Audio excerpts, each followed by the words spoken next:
Sports. We are Blackboard. We are Wisconsin.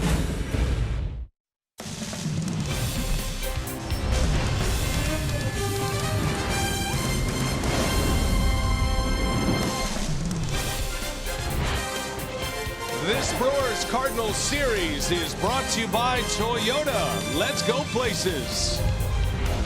Got a little cornhole outside Miller Park today. Having a little fun tailgating on a Friday night. It's the Cardinals and the Brewers, division rivals in the National League Central, and it is game 2 of this 4-game series. And last night, the Brewers put a whooping on St. Louis. They beat their ace, Carlos Martinez. Brewers with 11 runs on 12 hits took advantage of some shoddy St. Louis defense. Eric Dames drove in 3 with his first triple of the year, and it was all good in an 11-3 rout last night.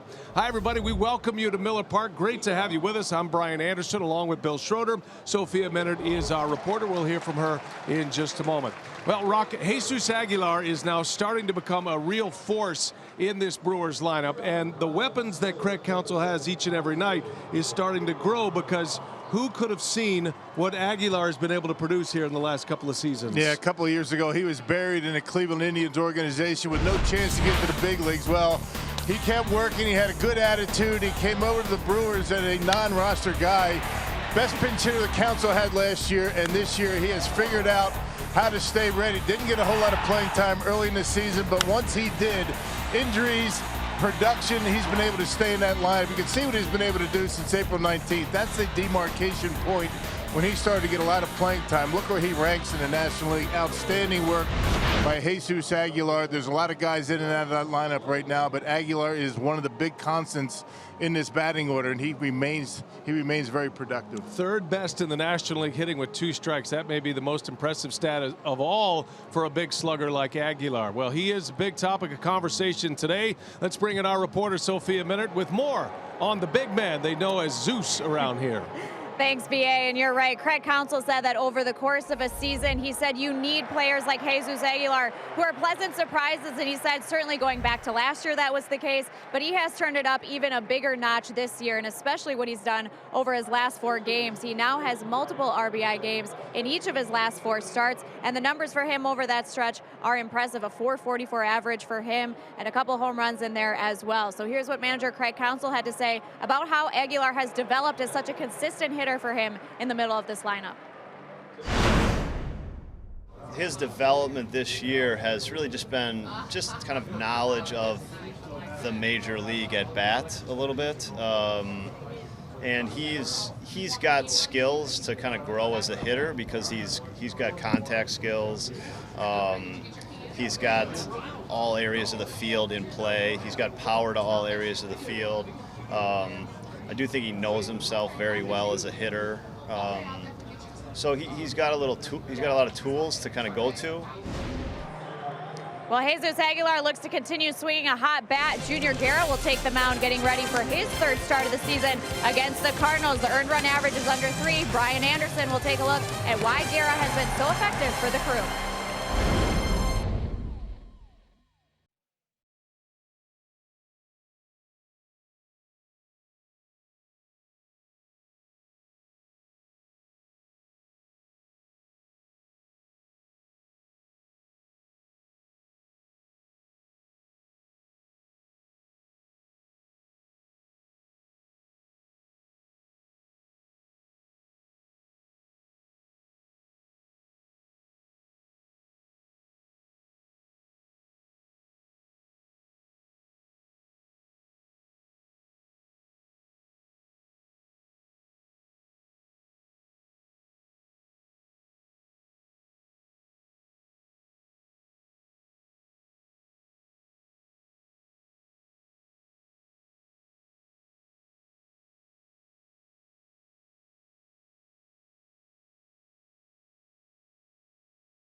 Baseball on Fox Sports Wisconsin is brought to you by Hupy and Abraham. Voted best, rated best, Hupy and Abraham. Tell them you mean business. By Miller Lite, great taste and only 96 calories.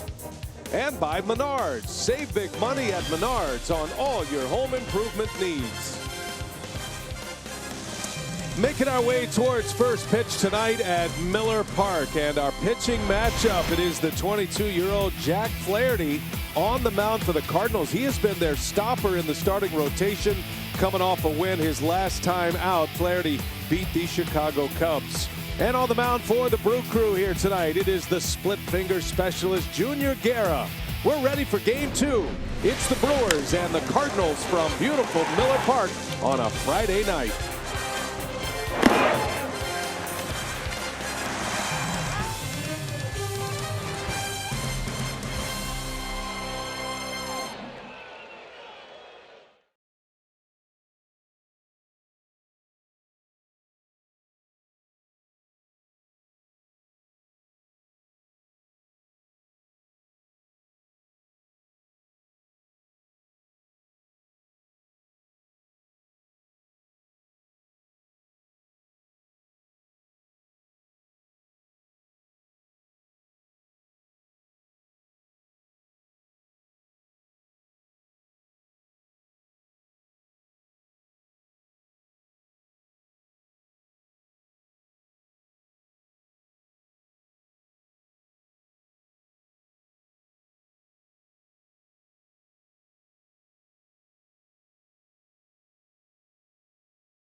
It hits the wall. Pena hits that one hard into left center. Shaw right back at it.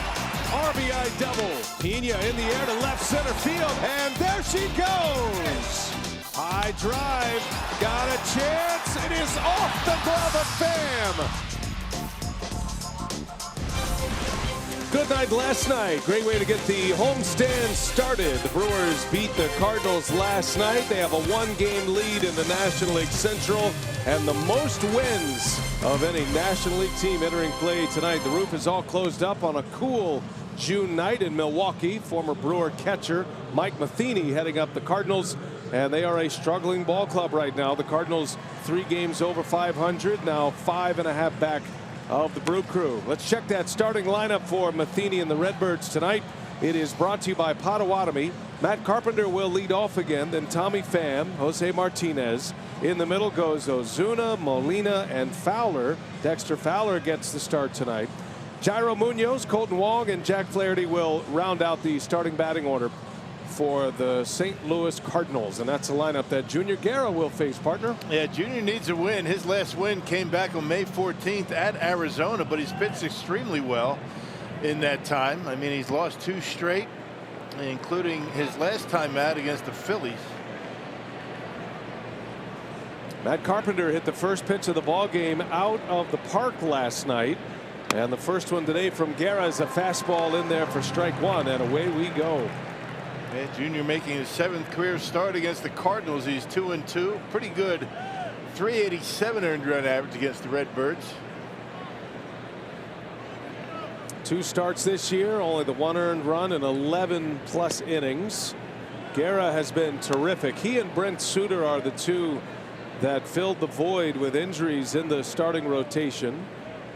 And Guerra continues to earn his place back in that starting rotation. Remember, 2 years ago he was the Brewers opening day starter. Fell on some hard times last year. Carpenter whistles that one into right center. That's going to get down and go to the fence. And Carpenter with a double to start the game tonight. Pretty much the same pitch that he hit out last night against Suter. Fastball down the middle. Fastball location extremely important for juniors. Got to get him on the corners. That one leaked out of the heart of the plate at 94 miles an hour. And velocity much better this year than it was a year ago. Yeah, but Carpenter starts it off well for the Cardinals. Carpenter's had great success against Guerra. He is now 6 for 12 in his career. A .500 batting average, and Carpenter's getting hot now. Has hits in 14 of his last 15 games.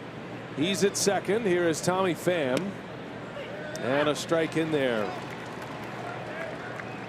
Tommy Pham at 262. Has 12 home runs this season. 26 runs batted in. Comes in with an OPS of .778. Coming off a breakthrough year last year. And for the first time, a healthy year. That is right back to Pena. He fires to third base. And Carpenter is in on a wild pitch. And fastball down in the dirt, and Manny tried to backhand it, couldn't do it. And gets under the glove, and now Carpenter at third base with nobody out. The Cardinals struck first last night. You mentioned that leadoff home run by Matt Carpenter. That was pretty much it for the Cardinals offense last night. And Jairo Munoz had 3 hits. Suter was terrific after that leadoff home run to Carpenter. He ended up pitching 7 innings. And the Brewers were able to have a very comfortable win last night. The Cardinals certainly made their contributions to the run scoring effort by the Brewers. St. Louis committed 4 errors in last night's game. They now lead baseball in errors. Very uncharacteristic of St. Louis. A wave and a miss, and it's 2-2 on Pham. Yeah, the Brewers scored 6 unearned runs last night. And you know that that doesn't sit well with Mike Matheny, who had a little bit of a beard going last night, but after yesterday's game decided to go clean cut today. Roof is all closed up on a cool night in Milwaukee. Supposed to be picture perfect weather for the weekend. Saturday and Sunday, the 2 finale games of this 4-game series. 2-2 to Pham. And that one is in there. A called strike 3. I was wondering when it was going to get the ring on. That was a good pitch. It's a very nonchalant ring up by home plate umpire Tim Timmons. Bit of a delayed reaction. He thought about it. Yep, I'm going to call it. And Tommy Pham gets the bad news right on the inside corner. Good pitch. So Timmons has the plate tonight. Rob Drake, Mike Winters, Mike McClinsky are the base umpires. 1 gone. Here is Jose Martinez. Runner at third. And Martinez lifts one in the air. That's shallow right field. That's a long way to go. VR will make the catch. Carpenter will not tag. What a heck of a play that was by Jonathan VR. Man, no kidding. And he was able to get himself in position to throw right as he was making the catch, which is not easy. He had a long way to go. He shaded up the middle, and he was ready to throw immediately. That's why Carpenter didn't even bluff a run to home plate. This is one heck of a play by VR, who ultimately was in foul ground when he caught it. Carpenter has to stay put. VR has a very strong throwing arm, and Carpenter choosing wisely not to challenge. So 2 men are out after the leadoff double. Carpenter at third base courtesy of a wild pitch. And here is Marcell Ozuna, the reigning player of the week in the National League from last week. Been a dangerous hitter this year. 10 home runs, 40 runs batted in. But he's another guy in this Cardinal lineup with a low OPS at 743, considering what the expectations were for Ozuna. I think Timmons just ran somebody. I think Tommy Pham's gone. Matheny comes out. And yeah, you're right. Pham now comes to the top steps. Well, that was a quick hook indeed. Yeah, he must have gave him a little bit of a leash. He didn't like that strike 3 call. I'm assuming it's Pham. Well, we'll see who heads to the clubhouse. The line of sight for Timmons was Matheny right through to Pham, so I'm not sure which of the two got tossed, but guessing it was the Cardinals center fielder. You're not going to be able to tell who gets thrown out, but somebody, Tim Timmons, heard enough. That is a quick hook. And yeah, Pham is done for the night. That is a big bat for the Brewers to eliminate quickly. And kind of the way the season has gone for St. Louis. Yeah, you just got to be able to control your emotions a little bit better than that in the first inning. You know, as important as it is for the Cardinals to start playing well, yeah, they need Pham in the lineup. Yeah, if you're Marcell Ozuna, what do you say to Tim Timmons right now? That guy's crazy. Don't worry about that. You're a great umpire. I thought it was a strike. Everybody saw it from here. Yep, good call. Try to butter him up as best he can, but Guerra has him at 1-2.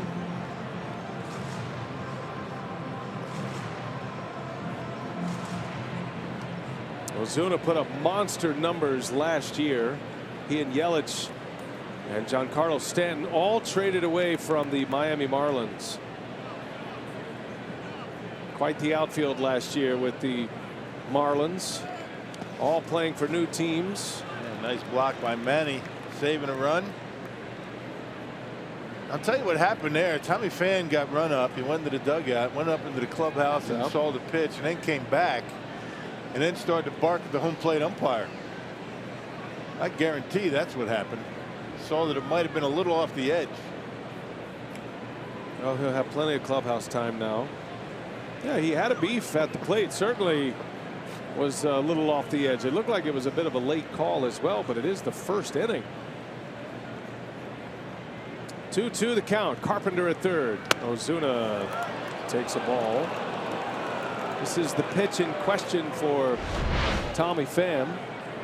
And Manny's setting up. You can see the eyeballs of Tim Timmons, and I guess if you're splitting the hairs, it might have been off the edge, but that's a little bit too close to take with a man at third.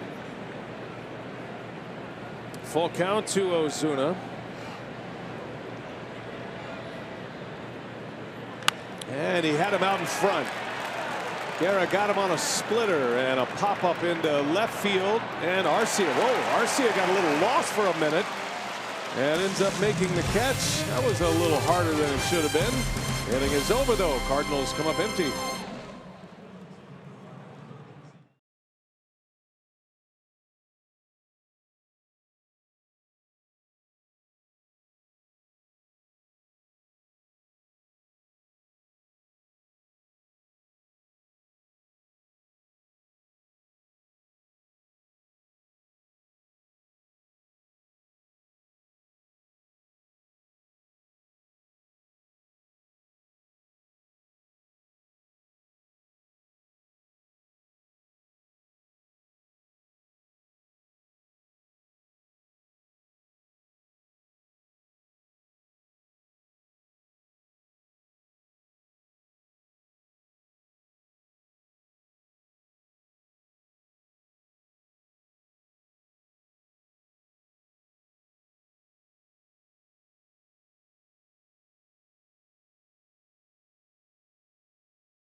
ready to lead the Brewers offensively here tonight. Craig Counsell's batting order looks very similar to last night. Eric Thames, Christian Yelich, Lorenzo Cain at the top. You got Shaw, Aguilar, and VR in the middle.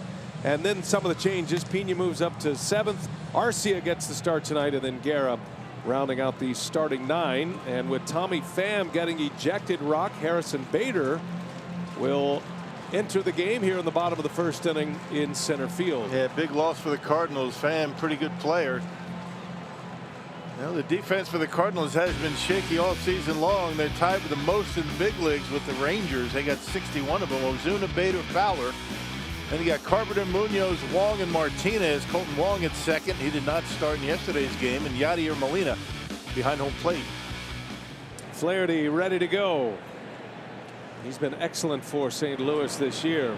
Up and down between the big leagues and the minor leagues to start the season. A couple of different trips from St. Louis down to Memphis.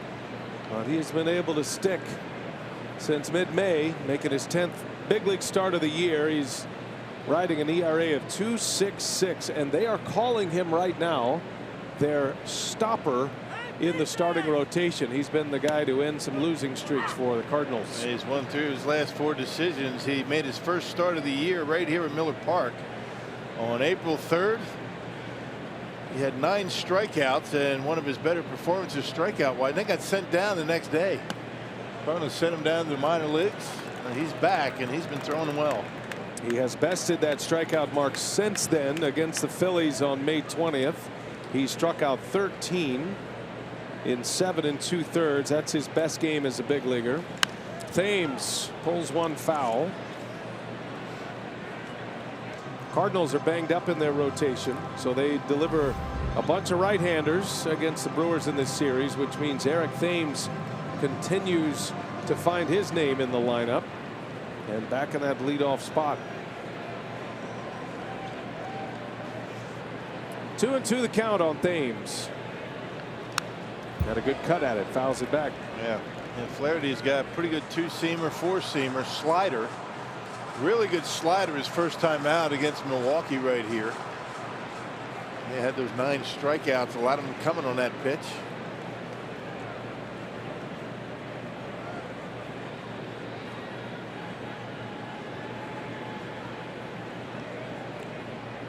Two to Thames. Late on that one, fouls it back. With the emergence of Aguilar and his success, he's locked down that first base job for now. That puts Thames in a position to either play left field or right field. Ryan Braun is back with the team. He was available last night, took batting practice earlier today, and is available again tonight. But the way the offense is rolling along, buying an extra day for Ryan Braun, who just had the cryotherapy shot in the thumb, trying to deaden that nerve. One more day would be good for Braun to sit, but he is available off the bench for Craig Counsell if need be. So a 5-man bench tonight for Counsell. As a called strike 3. Thames is rung up and one away here in the bottom of the first. First out for Flaherty is a punch out. Yeah, right at the bottom of the strike zone. He's throwing pretty hard tonight. He's already thrown one at 96. That one at 95. Yep, a strike right at the knees. And Eric Thames is gone. Saw 8 pitches though. Get a little bit of satisfaction as a leadoff man when you're able to get through the entire repertoire of a starter. At least the hitters behind you appreciate that. Yeah, I don't think Thames thinking that way.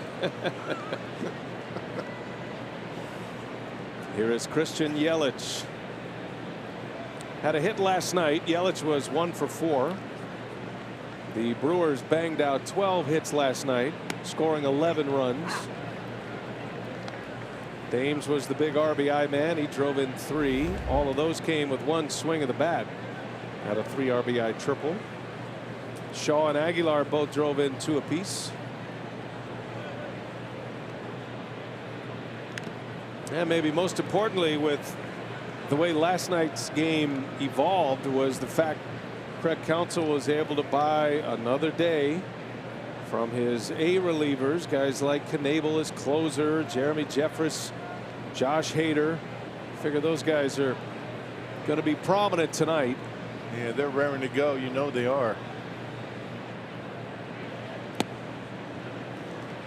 Brent Suter went 7 last night. Council used 2 relievers. Taylor Williams pitched the 8th inning, and Dan Jennings finished off the game. So the bullpen is well rested and in a great place here tonight. And that's back-to-back starts for Brent Suter, going 7 innings. So he's really starting to figure it out how to get through lineups the 3rd time through in the big leagues. He's the first starter this year to go back-to-back 7-inning starts for the Brewers. And he's been the guy that's been the 5-inning pitcher in that rotation. So he would have probably been the last guy you'd expect to do that, but he is really settling in. That's going to be strikeout number 2 for Flaherty. Well, he has nasty stuff, and Yelich gave up on it. 2 quick outs here in the first. Yeah, let's check out our Pizza Ranch for the win. We're talking about Jack Flaherty. He was very impressive his first time out. You know, this year against Milwaukee, there's 9 punch outs, 5 innings and a no decision, allowed only 1 run. And which one is it going to be tonight for Junior Guerra? He's already thrown a couple of good splitters. It's either the big fastball or the splitter or both. We'll see. And it's good to have Lorenzo Cain in the lineup. He came out of the game with a hamstring cramp, and I think the Brewers might have dodged a bullet with him. Did that, scoring a run from first base on a double by Shaw. Remained in the game, played a few more innings, but after the Brewers scored 4 in the 7th inning, that was the end of the night for Lorenzo Cain. Cain's been hot. His last 14 games, he has 21 hits. That's a .368 batting average, 21 for 57 in his last 14. And he finds himself back in the 3 spot in the batting order. This is the 5th, make it the 9th occasion, I should say, hitting 3rd. Has 4 wins, 4-4 record with Cain in this spot in the order. Amazing how consistent he has been this year. I mean, we're talking all aspects of the game. Defense, running the bases, not just the batting average, but, you know, the on-base percentage near 400. Travis Shaw due next. 2 balls, no strikes on Cain.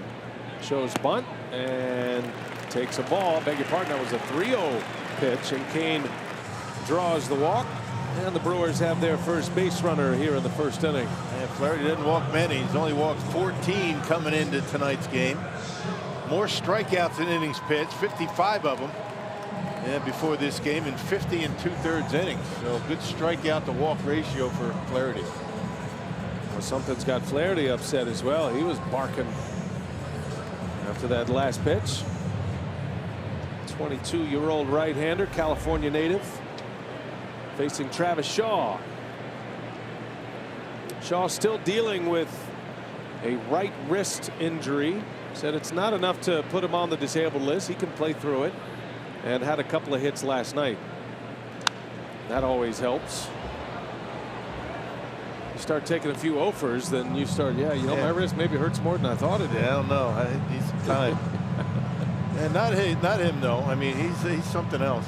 I mean, I guess we talked about this last night, that bottom hand, if the wrist is sore, it's a little bit easier to hit with that than it would be if your top hand is sore. Shaw's been a great run producer in his time in Milwaukee the last 2 years. Has 47 ribbies this year. That's tied with Aguilar for the club high.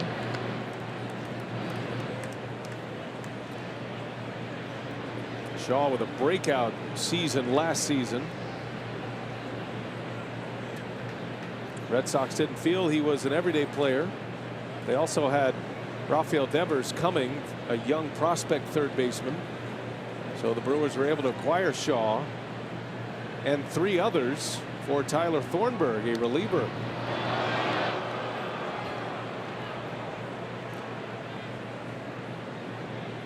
And the one thing Craig Counsell told Travis when he arrived to spring training in 2017 prior to last season was, look, you are not a platoon player in my eyes. We're going to give you a chance to be the everyday 3rd baseman and go prove what we think you are, and I know what you think you are, and he did just that. Yeah, he hit pretty well against lefties a year ago. How about 31 homers and 101 RBIs last year? Monster season from Shaw. And that's the only way you can put up numbers like that. You can't do that as a platoon player, of course. And he was very effective, you know, against left-handed pitching. Struggling a little bit this year against lefties. And still the numbers are there for him. 47 RBIs. Last year against lefties hit .235. Kane at first, 2 men are out, 1 ball, 1 strike. Shaw pops it up a mile high. Coming in is Carpenter, and he'll make the catch to end the inning. The Brewers strand a runner. Off and running at Miller Park. 1 in the books. Cardinals coming up, no score.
Well, no score here at Miller Park. Brewers and Cardinals, and they continue their 4-game series through the rest of the weekend with afternoon games tomorrow at 3:10 p.m. and Sunday at 1 o'clock.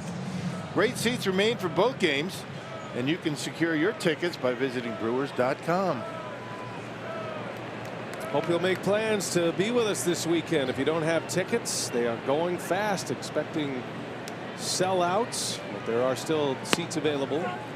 We're going to honor Davey Nelson tomorrow, the late Davey Nelson, our colleague from Fox Sports Wisconsin, former Brewers first base coach, former Indians first base coach as well, part of their World Series run, and looking forward to that tomorrow. Oh, Travis Shaw commits an error, a rare one. Yadier Molina will reach to start the 2nd inning. Very sure-handed Travis Shaw. You don't see that very often with Travis. Kind of a rollover to third base. Now Travis looking at something in the infield. Did it take a hop on him? Maybe came up a little bit. There was some top spin on that baseball. Shaw's 7th error of the year. He committed just 9 errors all last season.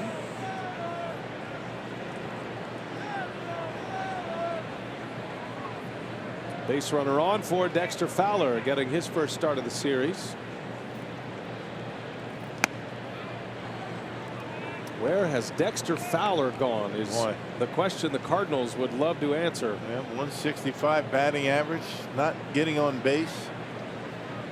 Signed a big contract. Boy. Was an all-star just 2 years ago. 2016 as a member of the Cubs. His lone all-star appearance in his 11 years in the big leagues. Came up with the Rockies. Had a year with the Astros, and then the Cubs for 2 years. He was integral in their terrific runs to the World Series. 2nd year as a St. Louis Cardinal. 1 strike on Fowler. Last year with St. Louis, Fowler hit .264, had 18 home runs, which was a career high for Fowler, and the 64 RBIs, also a career best. And you figure he did all that in just 118 games. He missed significant time last season. So they were expecting big things from Fowler this year. Well, hitting just a .165. Yeah. Well, you wonder, why Mike Matheny has, been wondering where his offense is. And they don't hit home runs. They're not scoring runs, and Dexter Fowler, a big part of that. Fowler did have a leadoff home run against the Brewers earlier in the season. That was the first homestand of the year. That was back on April 3rd. And at that time, the Cardinals are thinking, all right, he's right back where he was last season. We're ready to roll. Hoping for a full season from him. Hasn't been the case. He's 32 years of age now, Dexter Fowler. A switch hitter. Is hitless on their current road trip, which started in Philadelphia. Fowler is 0 for 9. 3-2 in the air to left field. That's going to hang up for Thames, and there is out number 1. And Junior got in on his hands that time.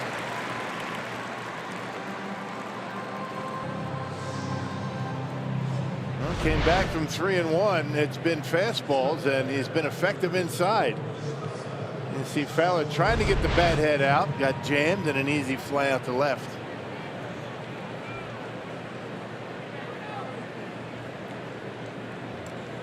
One away for Guerra. Runner at first is Molina, reached on the error, and here is Jairo Munoz.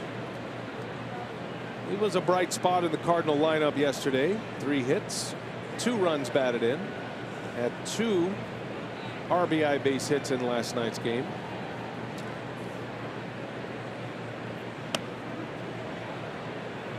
Been part of that revolving door at the shortstop position. Paul DeYoung is out. DeYoung is apparently taking batting practice. He is soon to be going out on a minor league rehab. That's a big bat the Cardinals would be eager to get back. Had a breakout year last year. DeYoung hasn't played since May 17th. And Munoz, pretty decent offensively. It's his 41st game. You can see where he ranks amongst National League rookies. Good batting average, but in 40 games he's committed 9 errors. There's a lot of errors at shortstop in just 40 games. DeYoung's been out with that fractured hand. When he does come back, it will be interesting to see how that affects the infield. The Cardinals are also a team that always pops up in trade rumors. They're a team that is contending perennially. So even though there is a lot of squawking in St. Louis right now about the play of their team, they are still 3 games over 500 and just 5.5 back. By no means insurmountable. No. And they have not played well. And they just lost probably their best starter. Michael Wacha's on the disabled list. Yeah, that's a big loss. That was an oblique injury for Wacha. That was in his last start just a couple of days ago in Philadelphia. He's going to be down 6 to 8 weeks.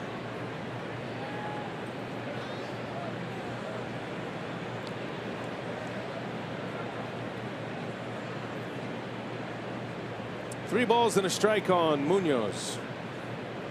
Guerra trying to get that ground ball here. And a wave and a miss. He'll take that too. Yeah, that's ball 4. 3-2 the count on the Cardinal shortstop. Munoz aggressive out of the strike zone this time. He was hunting fastball, got it. Not even close to the strike zone. Colton Wong due next for St. Louis.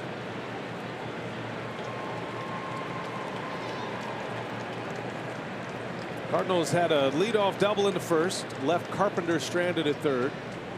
Got a runner on via an error this inning. And a swing and a miss. He went right back to it. This time at 95 miles an hour, and it's strikeout number 2 for Guerra. Yeah, once again down out of the strike zone, but a little bit closer than the last one. And Munoz got himself out in that at bat. Thank you very much. It's one thing about Junior Guerra that is the distinct difference from this year to last. He's got his fastball back. He's throwing in the mid-90s. 94, 95, and even that 95 mile an hour fastball he just threw has good sinking action on it, tumbling to the bottom of the strike zone. So it looks a lot better than where it ends up for a hitter. He's got 3 different types of fastballs. The cutter, he'll throw a cutter, a 4-seamer, and that 2-seamer. You know, the splitter, and every now and again he'll throw that curveball. We haven't seen too many of those lately. Colton Wong with 2 away. And did that graze him? They did. So Wong, who stands right on top of the plate, takes a glancing blow across the arm. Wong, another guy that just hasn't been able to get going, hitting under 200. Guerra's been effective inside. This one a little bit too far inside. Standing on the inside line of that left-handed hitter's batter's box. That wasn't even that far off the plate. Wong a lot like Anthony Rizzo. Remember Chase Utley back in the day? Actually, all those Phillies stood right on top of the plate during their great run. Victorino and Rollins and Utley. So 2-men are on with a pitcher at the plate. Flaherty. He can handle the bat a little bit. He's only made 9 starts. He has 3 hits. 3 for 15 at the plate. Big, strong, athletic 22-year-old.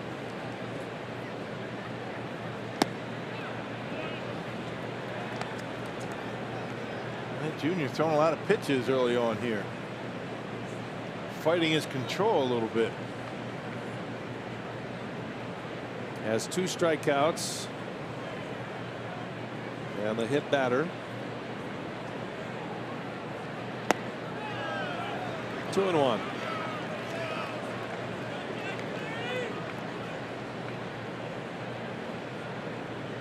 Molina reached on an E5. Does not run well. Wong just reaching on the hit by pitch. He can fly. 2-1 the count on the pitcher. Flaherty, a swing and a miss. Keep it right there. You'll be in good shape, Junior. It's a pretty good cut, though, by the Cardinal pitcher. Yeah, pulled off a little bit, but yeah, it looks like he knows what he's doing up there. 6'4", 225, Flaherty. And that one's on the edge. A called strike 3. Inning over. Backwards K. He's not going to argue. 3rd strikeout for Guerra. Works around a leadoff error.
no score, and Ryan Braun missing his second game with the team since returning from Los Angeles after his 5th cryotherapy procedure on that right thumb. Now, Craig Counsell said he would be available tonight, just like last night, but they prefer to stay away from him. Counsell saying just to let the inflammation in that thumb go down. Now, again, this is the first time that Braun has had the procedure this season.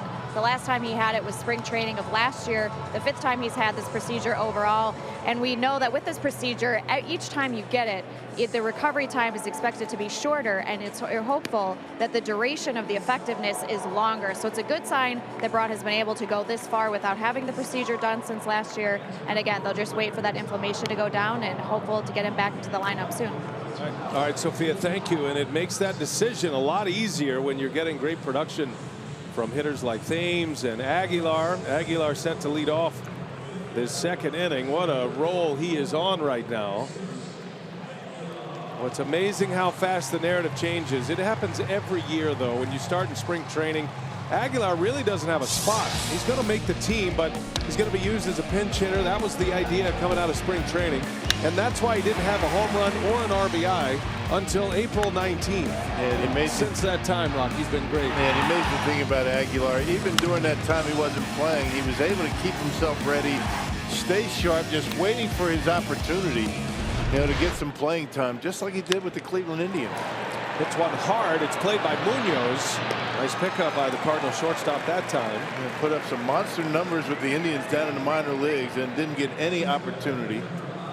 Came over to Milwaukee last year, became Craig Counsell's best pinch hitter, and now one of his best run producers in an everyday role. And that's the amazing thing. A lot of guys, when they're productive coming off the bench and getting part-time playing time, they're going to be productive, but then all of a sudden you give them everyday playing time, they call it being overexposed, and all of a sudden they realize that he's not an everyday player. Well, that's not the case with Aguilar. He has just continued to put together good at-bats, and he's been very good at first. Aguilar out on the first pitch of the inning. Here is Jonathan Villar.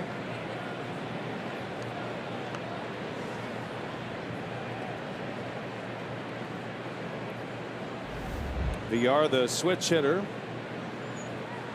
Counsell able to roll up 4 hitters off the left side against Flaherty. With Thames and Yelich at the top. You got Shaw hitting in the cleanup spot. Counsell's good with backing up Thames and Yelich, back-to-back lefties, because if you do get into a scenario where there's a left-hander out of the bullpen late, that's a pinch hit spot for Craig Counsell. He can always pinch hit for Thames. A lot of managers go left, right, all the way down, and Counsell would too in certain scenarios, but you're okay in a position like that, and that speaks to the depth as well. I think the Brewers feel like that this season they do have that contending pennant race type bench on any given day. Right? These are not minor league guys who are up getting a taste of the big leagues. These are proven major league players who are making up the bench each and every night, depending on who's in the starting lineup. And all these guys feel as though they need some playing time. Craig Counsell very conscious of that, and he keeps them sharp when they can. Sogard got the start at shortstop yesterday. Perez is getting playing time. Eric Kratz, the backup catcher, has been getting some pretty good playing time because of his bat. And Santana seems to be the odd man out right now. He's off to a tough start, striking out quite a bit, and he has had a difficult time finding that starting lineup. Santana had the monster year last year as a 25-year-old, 30 homers, but he cannot find his way back in regularly.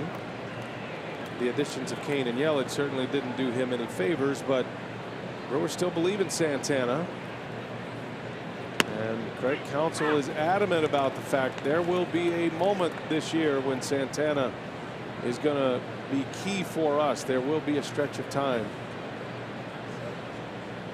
Manny Pena coming off a good night last night. His first at bat.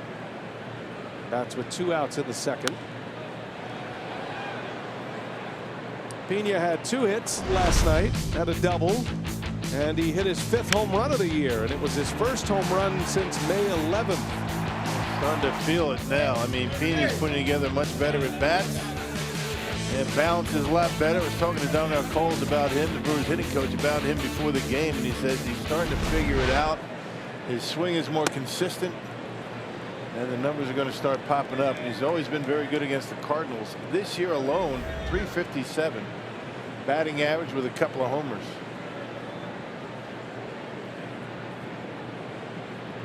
One ball, 2 strikes on Pena. And a swing and a miss, and Flaherty is dialed in early. 3 strikeouts, has 1 walk, 2 scoreless on the board.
Is the newest Brewer outfielder Joe Gray Jr. out of Hattiesburg High School in Mississippi, drafted 60th overall in the 2nd round by the Brewers this year, and in his senior season at Hattiesburg High School, a .491 average for him, 6 home runs, 36 RBIs, also won a state championship in the 5A division in Mississippi with his team. Signed today, was on the field for batting practice, had the opportunity to meet manager Craig Counsell and a number of the Brewers players. Guys, he was most excited to meet Christian Yelich and Lorenzo Cain, no surprise, but he said, listen, this is a great day. He said a day that every kid who plays baseball dreams of, to sign with a professional organization and get your big league career underway. So he'll report to Rookie Ball in Arizona in the next few days, and the newest Brewer to be signed.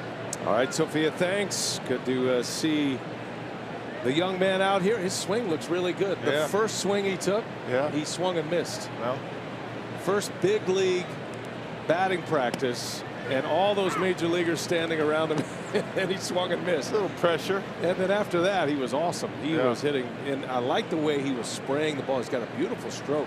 Right-handed batter, spraying the ball all around the park, and then he's got plenty of pop. No question about that. 18 years of age. Yeah, born in the year 2000. How does that make you feel? And he's from Hattiesburg, Mississippi, Rock. Professional Wisconsin sports team, and that connection would be Brett Favre. Brett Favre. And he brought Brett Favre's name up today. He said, always love Wisconsin sports because of Brett Favre. Pretty cool stuff. Yeah. Matt Carpenter leading the way for the Cardinals in this 3rd inning. Yeah, you hitch your wagon to Christian Yelich and Lorenzo Cain. Those are 2 pretty good guys to emulate to start your career. Wasn't that long ago that a young Lorenzo Cain was doing the same with Mike Cameron. He was roaming center field here for the Milwaukee Brewers.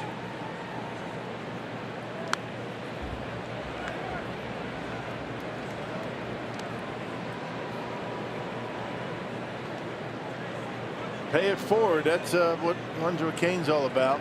He was taught by one of the best, knew how to play the game, and he's doing the same.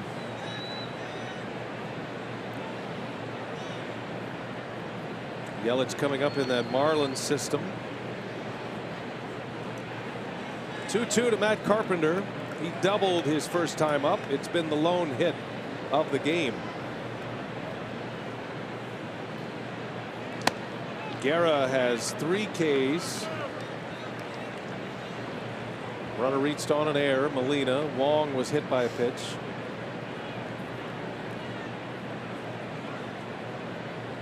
Cardinals lost Tommy Pham. He was ejected after he was rung up in the first inning. And it really wasn't that bad a pitch. I mean, it might have been off a little bit, but not enough to get ejected over. That's noteworthy because it is an early ejection, and the Cardinals, because of their bullpen woes, are playing with just a 4-man bench. So their bench is now 3 the rest of the night. They have 9 relievers, Rock. Little half swing. Did he go? He did not. Carpenter draws a walk. Yeah, Junior's having a difficult time with the split. Hasn't been able to get it, close enough to get a swing. That one too low. First walk issued by Junior Guerra.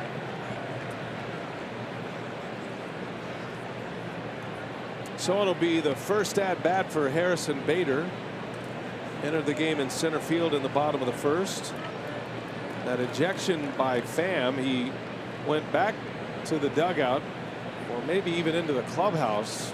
Might want to take a look at that pitch.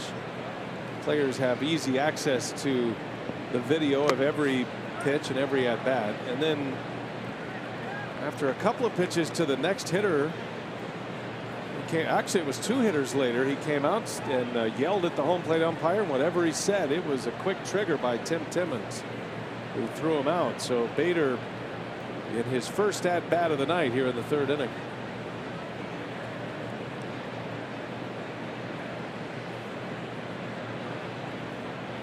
Shows bunt, gets one down. Shaw will go to first in time for the out. A rare sacrifice bunt by a position player. Yeah, I mean, the last time we saw one of those in the 3rd inning. Imagine he might have done that on his own. Hey, manage your dream team and begin your run toward the playoffs with the all-new franchise mode in RBI Baseball 18, rated E for everyone. RBI Baseball puts you in control of all the action. Learn more at RBIGame.com. I can't imagine Mike Matheny put the bunt on there. That was Bader's first sacrifice bunt of the season. The Cardinals only have 5 by non-pitchers. But he does move a man to second base. And here is Jose Martinez. That was pretty common practice not that long ago, especially from a number 2 hitter. Yeah, not in the 3rd inning, though. Not something you see all that often, even back in the old days, if you will.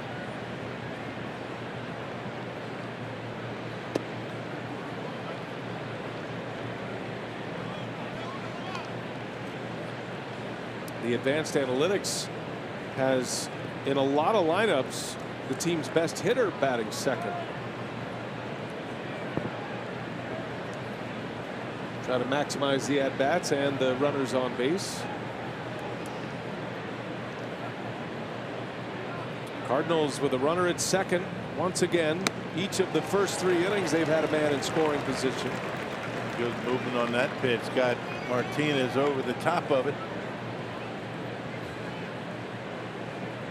Martinez has been one of the more consistent hitters the Cardinals have had all year. He's been a bright spot for St. Louis. He is battling tightness in the left shoulder and a left wrist injury as well, trying to play through that. And a wave and a miss. He comes up empty again, and it's 1-2. That's a big long swing right there. And Guerra's been able to get 2 pitches back to back right under the bat.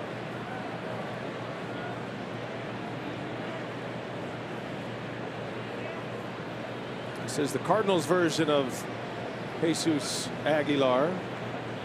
Jose Martinez, another guy that didn't quite have a lockdown on a position and just keeps on hitting, and he's forced his way in every night. Bouncing ball foul past third.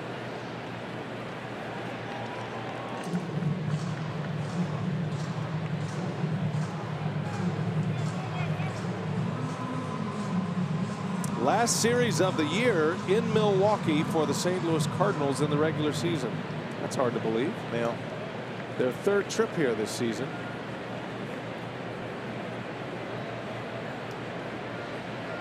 Brewers are 4-3 against the Cardinals this year at home. A swing and a miss. Guerra went with a splitter and got the strikeout for out number 2. Strikeout number 4 for Junior. This is not a swing where you're looking to put the ball in play, is it? And we talk about Aguilar and his 2-strike approach. That is a big old hack on a 2-strike pitch. And so you get a walk, you sacrifice him over, and you know, instead of just trying to put the bat on the baseball, maybe dump one into center field. You got that big swing trying to hit home runs. That's why you don't see managers drop down bunts anymore. No, playing for the 2-run home run, the multi-run inning, the extra base hit. Here is Ozuna. He popped up to the shortstop, Arcia, in the first inning. It was out in the grass and shallow left.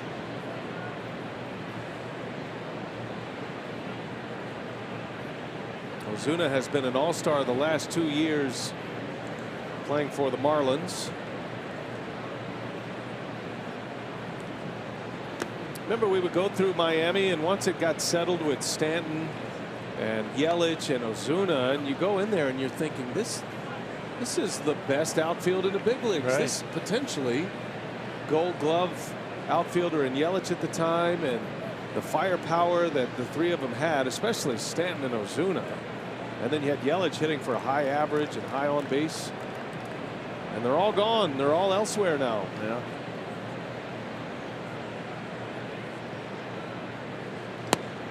That's in there. Strike 1. Last year, Ozuna hit 37 homers, drove in 124. Not only did he win the Silver Slugger Award, but he won the Gold Glove Award. Yeah. Based on the way he's played left field this year, you would never dream that a Gold Glove was his last year, but he's actually a good defender, or has been. Very strong throwing arm. He's had some throwing issues this year. The arm kind of tender. He hadn't been throwing the baseball very well this year. Not like he was when he was with the Marlins. He had one of the best arms in the big leagues. He made a misplay last night in the first inning, giving the Brewers a couple of runs with 2 outs. Had 10 outfield assists last year, did Ozuna. 3-1. Ground ball. Arcia lays out. It gets by him, and this is going to lead to a run. And the Cardinals strike first, just out of the reach of Arcia. And it is a 2-out RBI single for Marcell Ozuna. 1-0 St. Louis. Yeah, putting the bat on the baseball, even on the 3-1 pitch. And middle in, and the leadoff walk comes around to score. How many times have we said that? You had Arcia playing shaded in the hole in a 3-1 count, thinking that Ozuna would probably pull the baseball. He did not, and shoots one back into center field. So Ozuna with his 41st run batted in. Second on the club only to Martinez. And that sacrifice bunt pays off for the Cardinals. Yeah. Here is Molina, strike 1.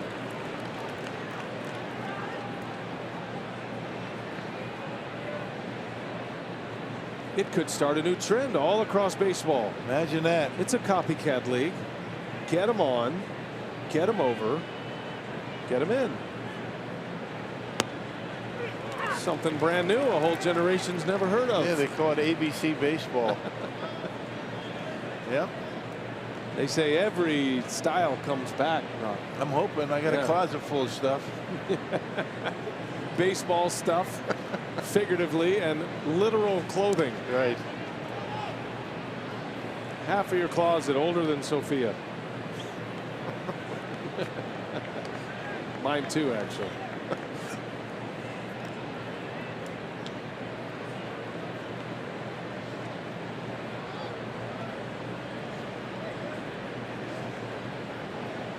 Pitch number 60 from Guerra coming here in the 3rd inning.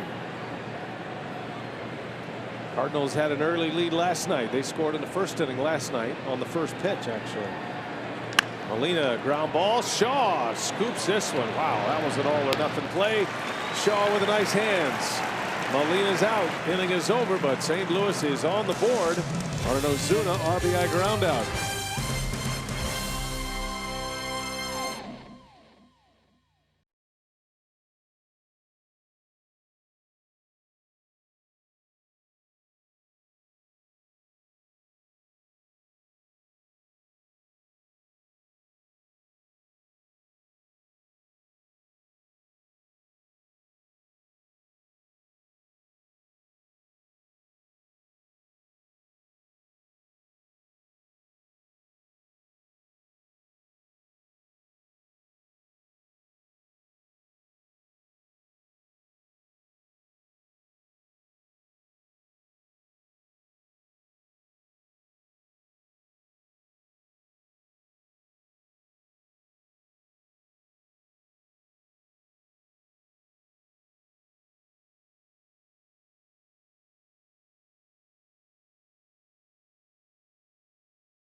He led 1-0 on an Ozuna RBI single. Head to the bottom of the third inning, and each and every homestand we get a few minutes with the general manager, David Stearns. Welcome, David. There's a lot of ground to cover today because the team is in first place.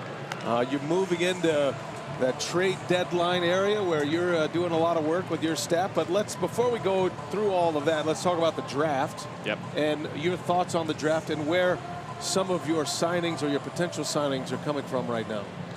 Well, when we talked last, I think we had just completed the draft, and we're really pleased with how the draft went. We were able to execute our strategy. We think we've got the ability to bring a number of really high potential, high impact players into our organization.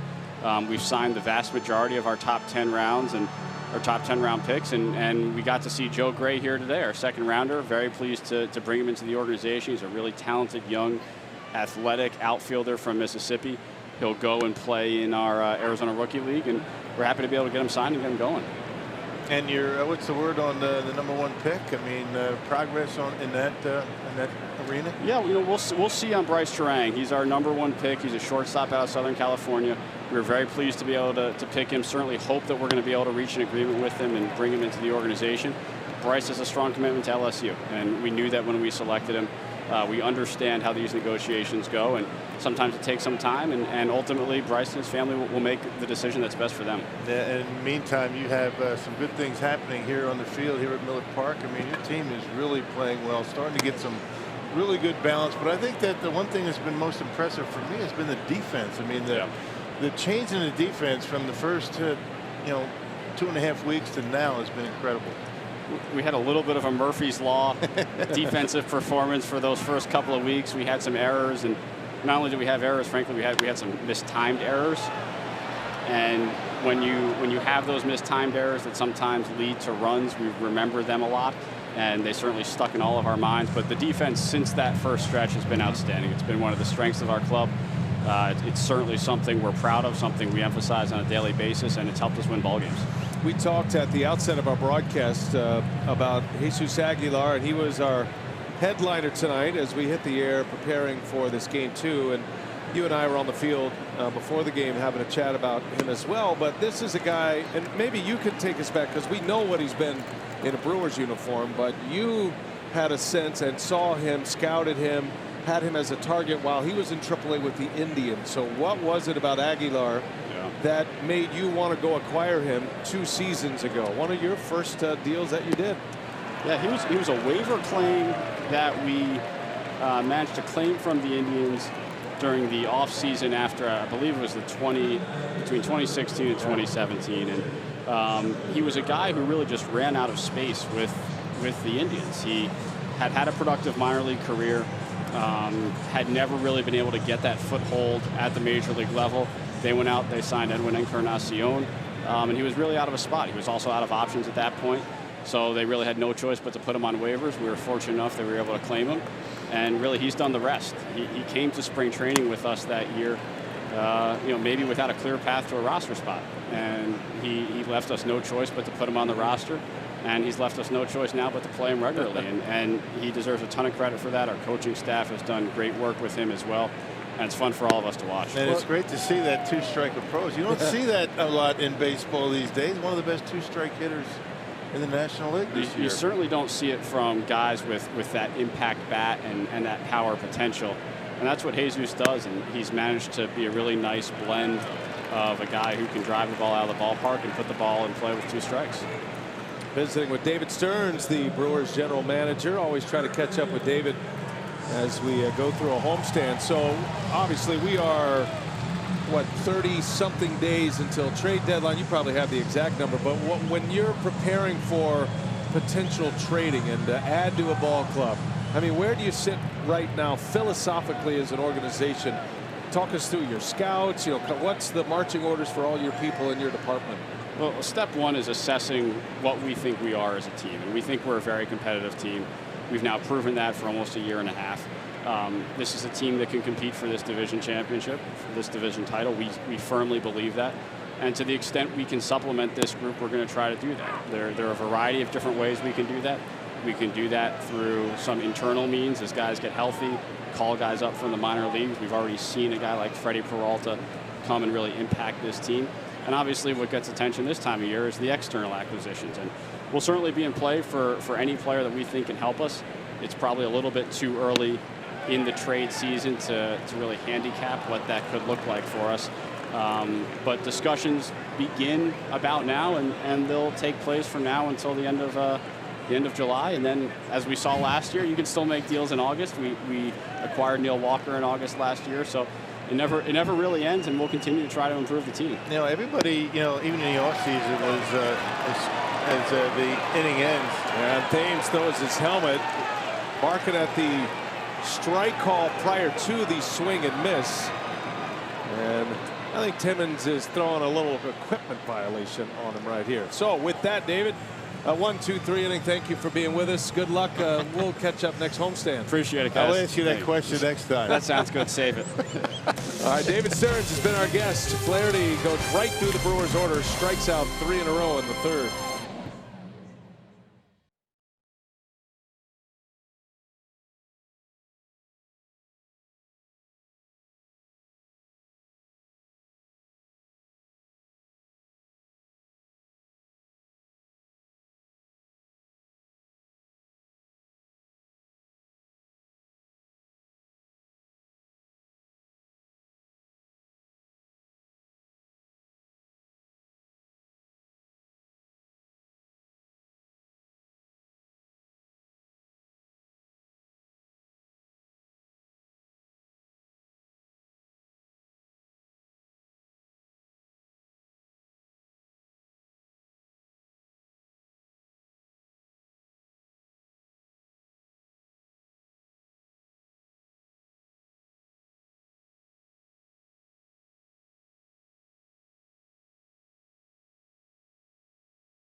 After a swing and miss and a strikeout, but nothing directed at the home plate umpire, I am assuming, as Tim Timmons has already thrown out one player for arguing balls and strikes, and Thames stays in the game. And you saw that little notepad come out. And yeah, well, if he did that on a called strike there, he'd be in the showers right now. But upset at himself.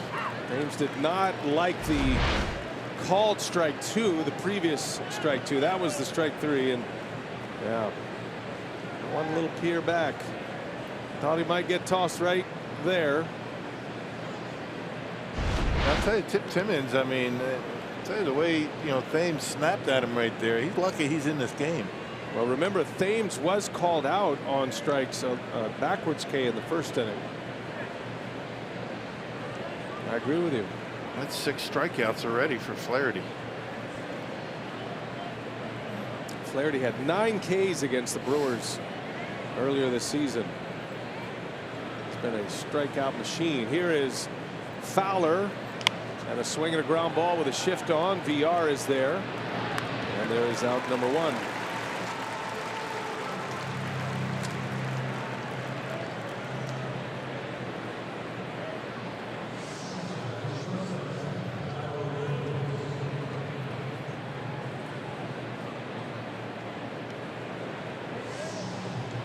One away as Fowler is 0 for 2. And here comes Jairo Munoz.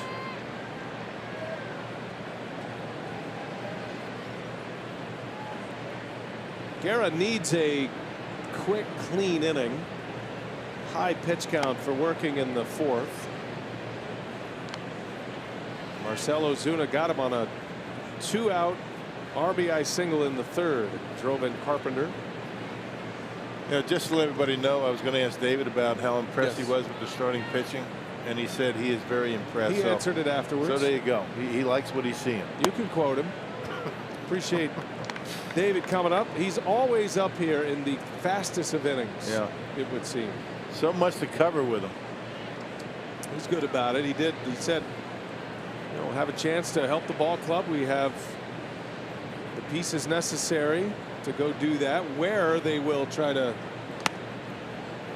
add to the club remains to be seen. It all depends on what's available. And you can go in any area, any team in contention right now. And at what price? That's the big question mark. What are they going to be willing to give up?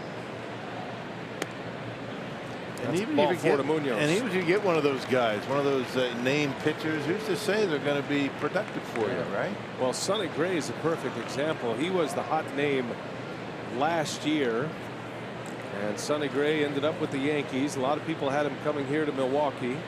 That never materialized. He goes to the Yankees, and it's been a struggle for Sonny Gray. So just because the names are out there doesn't mean those players will contribute. It is easy for Brewers fans especially to remember CC Sabathia here in 2008, but that is not the norm. Think of guys like Randy Johnson, his impact on the Astros when he was traded from the Mariners, and there have been others through the history of baseball that have made immediate impacts, and CC Sabathia probably had as much of an impact on the Brewers making it to the postseason as any individual player once he became a Brewer. Ever. Wong chops to Aguilar, fires to second for the out, and they don't get the double play with Wong's speed, but able to cut down the lead runner. Some good footwork there by Jesus Aguilar. To your point, Rock, last 9 games, the Brewers starters mostly in a 4-man rotation with 1 start by Freddie Peralta, a .225 earned run average. 7 of the 9 games have been quality starts, which means at least 6 innings and at least 3 runs or fewer. Yep, and everybody's so worried about the Brewers starting rotation in the offseason through spring training. The bullpen getting all the accolades, deservedly so, but this starting rotation, kind of a hodgepodge of guys. Ren Suter really putting together some good starts. Guerra, came up. He did not make the ball club, but it's been outstanding to watch these guys keep the opposition off the board. And the big reason why the Brewers, have the record that they do. They're 14 games over 500. Fly ball slicing. Yelich will watch this one into the seats. And they've got a couple of guys on the comeback trail. They got Zach Davies. He's down on rehab assignment, as well as Wade Miley. You can never have too much pitching. Yeah, Miley's throwing a minor league rehab start tonight in the Double-A in Biloxi. Zach Davies is back with the ball club. You saw him in the dugout a moment ago. He's doing all of his between start activity here in the major leagues, and he'll go back to the AAA team and make another start. He might need 3 or 4 minor league rehab starts, trying to come back from a shoulder injury. It's basically a rotation that you know, people outside of Milwaukee had never heard of, basically, and they're putting together some really good starts. The land of misfit toys in the rotation. They're performing well, feeding off each other, and there's plenty of reinforcements as well. If one falters, they're already into those. A swing and a miss, and Flaherty into a 2-2 count now. He got called out on an outside corner fastball last time up. He wasn't going to let another one go by. Yeah, he's laughing at himself for swinging at that pitch. 2-2, runner at first, 2 outs. And he got him. Same spot. Inning is over. And a good inning there for Junior Guerra. Picks up his 5th K.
On Fox Sports Wisconsin is brought to you by the Wisconsin Lottery, reminding you to please play responsibly.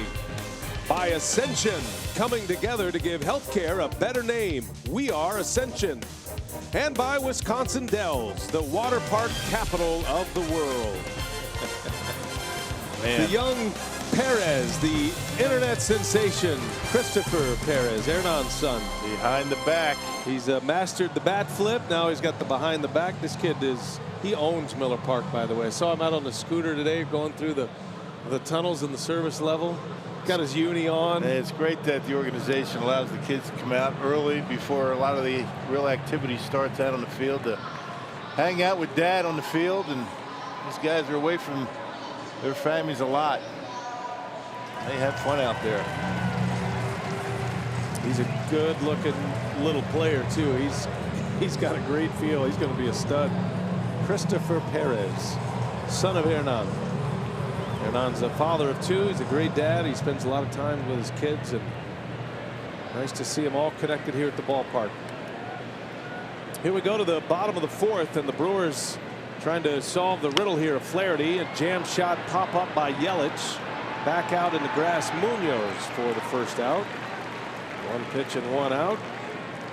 Big Jack Flaherty has 6 strikeouts. He's walked 1 and has not allowed a hit through the first 3 and the 3rd. And doing it mostly with the fastball. I mean, fastball's inside. He's got the 2-seamer that he uses to get the ball on the ground. He's had 6 strikeouts already. A lot of them looking. Half of them. Cardinals have a ton of pitching on the cusp. Flaherty has made it to the big leagues. at age 22.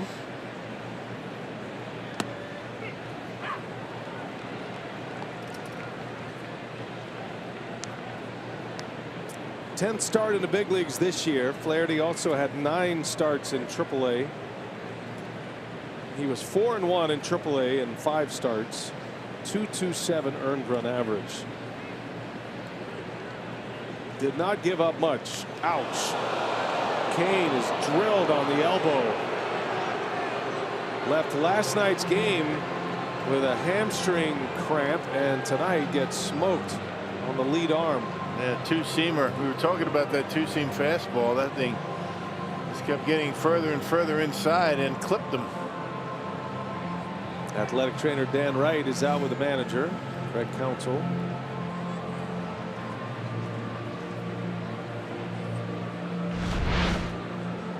Check it out. That two-seamer, 89 miles an hour, and got him. Right on the outside of the elbow. No padding, no protection.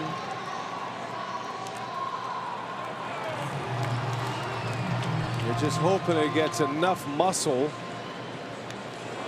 that takes some of the brunt of that. That was a direct hit. Kane will stay. And knowing Lorenzo Kane, he'll probably try to steal a base. Yep, and not his throwing arm either. So the Brewers have a base runner for the first time since the first inning when Kane walked. And here is Travis Shaw.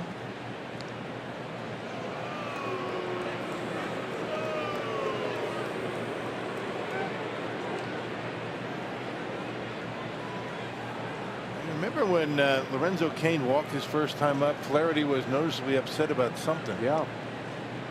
As Lorenzo was walking down to first base, and then he hits him. I wonder if there's any connection. I don't know. It's good. I was thinking the same thing. Not that he hit him on purpose, but there was. I didn't know if Flaherty was yelling at himself that he walked the batter or something that he noticed with Kane. I don't know, but he was definitely vocal and looking that way. We looked at it a few times in commercial. It was hard to tell what exactly he was saying or who he was mad at, himself or Kane. Not sure, or the umpire, not sure which. A lot of people you could be mad at. What you say when you talk to yourself. Right. Kane has 16 stolen bases this year, 4th best in the NL.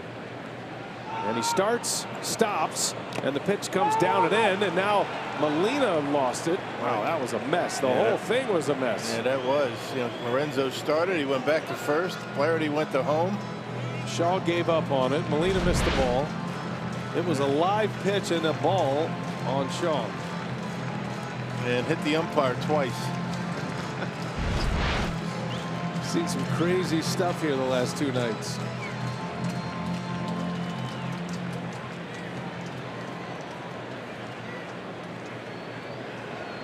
Maybe the ghosts at the Pfister are here at Miller Park. Maybe they made their way on the Cardinal team bus. A lot of talk about those Pfister ghosts. I ain't afraid of no ghosts. You believe in ghosts? See, I don't want to answer that publicly in case there are ghosts listening. I have pretty strong conviction about that, but okay. I believe in the friendly kind, the Casper version of the ghost, right? Yeah. I haven't seen any proof. That doesn't mean anything, but I just haven't seen any proof. They may be scared of you.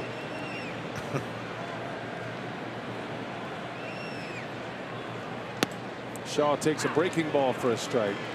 Let's put it this way. If it means I won't see a ghost by saying that I believe in ghosts right now, I'm willing to make that trade-off. Yeah, I'm in. I'm with you. So, yes, for all you ghosts out there, I believe in you. Just like Stephen Vogt. We believe. Yeah. Stay out of my house.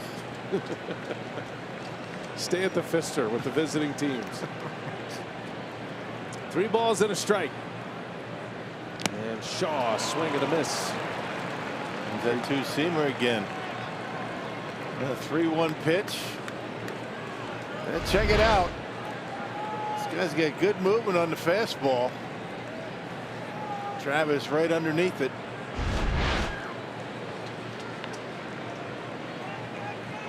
Six of his 9 starts this year, he's limited the opposition to 1 run or fewer. Brewers looking for their first hit.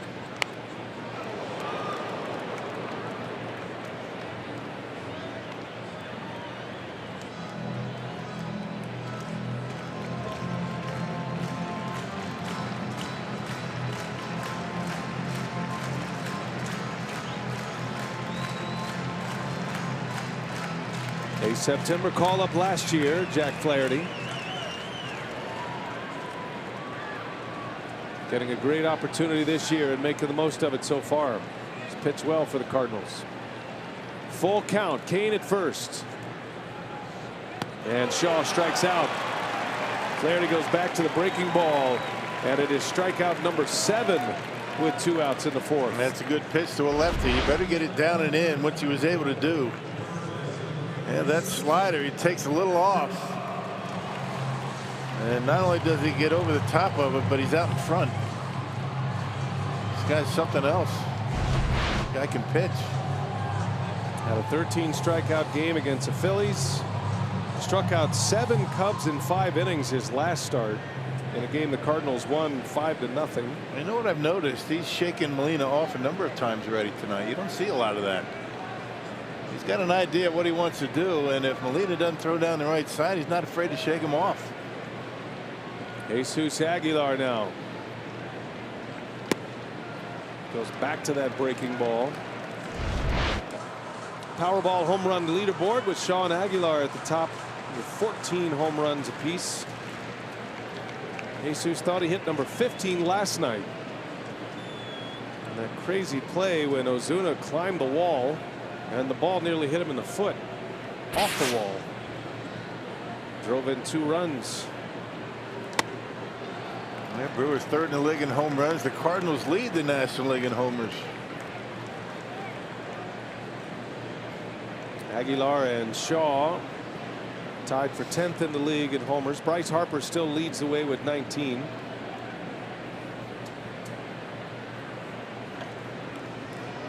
Two and 0 on Aguilar. Can the Brewers keep leaning on their big first baseman? That's a strike on a fastball. Perfectly placed. Yeah, hitters have not agreed a whole lot with Tim Timmons tonight. Pitchers haven't been complaining. Molina sticks the landing, makes it look better. 2-1.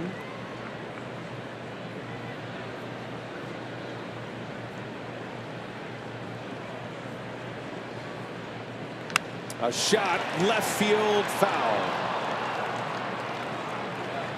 2-2 now. Aguilar and Shaw are currently tied for 8th in the league in RBIs.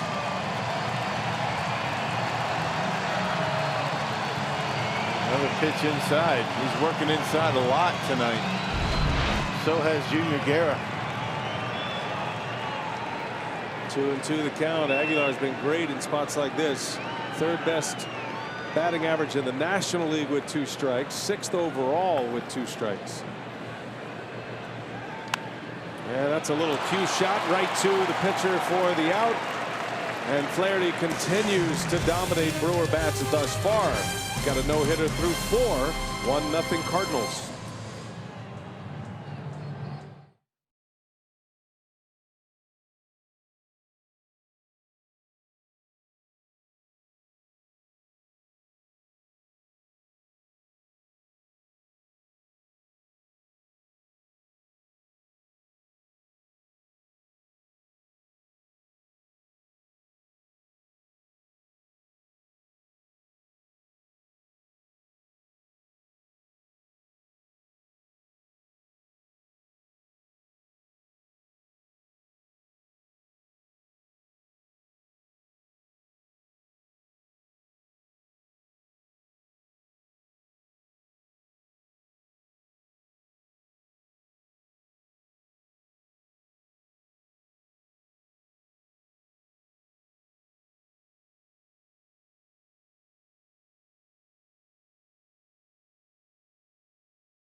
For heroes, we take a look at Jimmy Nelson, big right-handed pitcher of the Brewers. He is a big supporter of the USO, Milwaukee, VA, and Fisher House. The Bob Feller Act of Valor Award finalist. He missed all of this season, has missed all this season after right shoulder surgery, and had a great year last year until that injury, that shoulder injury, diving back to first base at Wrigley Field. Brewers are hopeful to get Jimmy Nelson back. He does a lot of great stuff, he and his wife, off the field. So here we go to the 5th inning. 1-0 Cardinals. Cardinals have 2 hits. One of those was an RBI single by Ozuna. That came with 2 outs in the 3rd. It scored Matt Carpenter, who had walked to lead off the inning. Carpenter has a double and a walk. It's been a tough out this series and his entire career against Milwaukee. Somebody's getting him out. He's hitting just .241, but the Brewers haven't had a whole lot of success. And Junior Guerra has not either, hitting .455. Coming into play tonight. A nice play.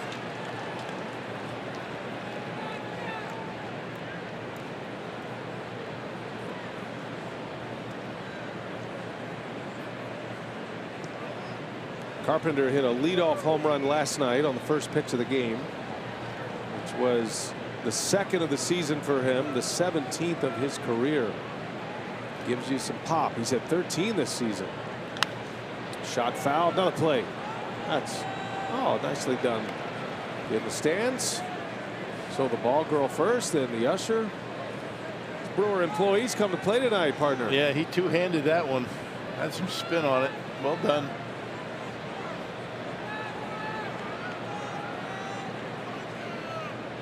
One and 2 the count. And he got him finally. Guerra strikes him out on the split finger fastball. Out number 1, strikeout number 6 for Guerra. Yeah, that's a good one. A good splitter. He left it down in the dirt. You don't want to leave it upstairs. Good 2-strike pitch. Good location. Got to get it over the plate and get it close enough. Make it look like a strike early.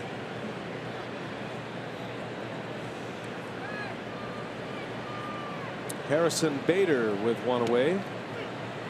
Second at bat for him, or plate appearance. He had a sac bunt in the 3rd. Coming in the game for the ejected Tommy Pham. Cardinals are very high on this young outfielder. He can really motor. Excellent defender, strong arm. They see him as a big part of their future. I just need some playing time to get a little bit consistent. He's got some pop and he can run.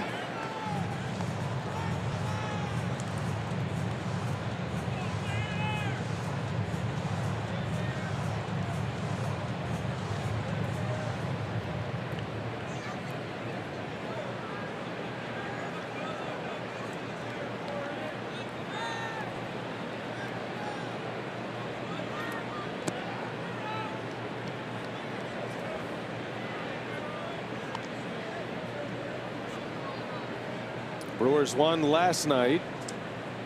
An 11-3 final last night. Tonight, game 2 of 4 against the Redbirds. Brewers have won 6 of 10 from St. Louis already this year. They played them a lot. Count stays at 2-2. It's amazing what a difference starting pitching makes in a game. That's why we talk so much about there's not a whole lot of momentum day to day in baseball. It's all about that starting pitcher. Carlos Martinez had a rough day. He wasn't on the top of his game. The Brewers took advantage of it. Look at Jack Flaherty. Just the opposite. Same group of hitters. Is just much more effective starting pitching. There's a swing and a miss, and Guerra strikes out Bader. Back-to-back Ks. That's 3 in a row going back to last inning, and 7 punch-outs now. Good pitch, another splitter. This one a little up in the zone, but off the outside corner. 2 gone for Jose Martinez. 7 strikeouts. His mound opponent, Jack Flaherty, has 7 through 4 innings. Knowing that Flaherty is dealing, Guerra trying to match him as best he can. The Cardinals scored in the 3rd, but Guerra has been excellent otherwise. Hasn't had too many bad outings, you know, since he's entered the starting rotation. He really had 2 back-to-back in the beginning of May. And that weren't exactly what he's been able to do all year, but consistency. Well, he's given up 24 earned runs this season, counting the one tonight, right?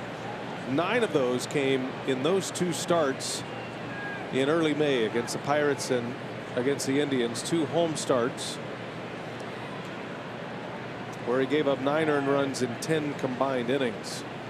He has not given up more than 3 earned runs in any game since.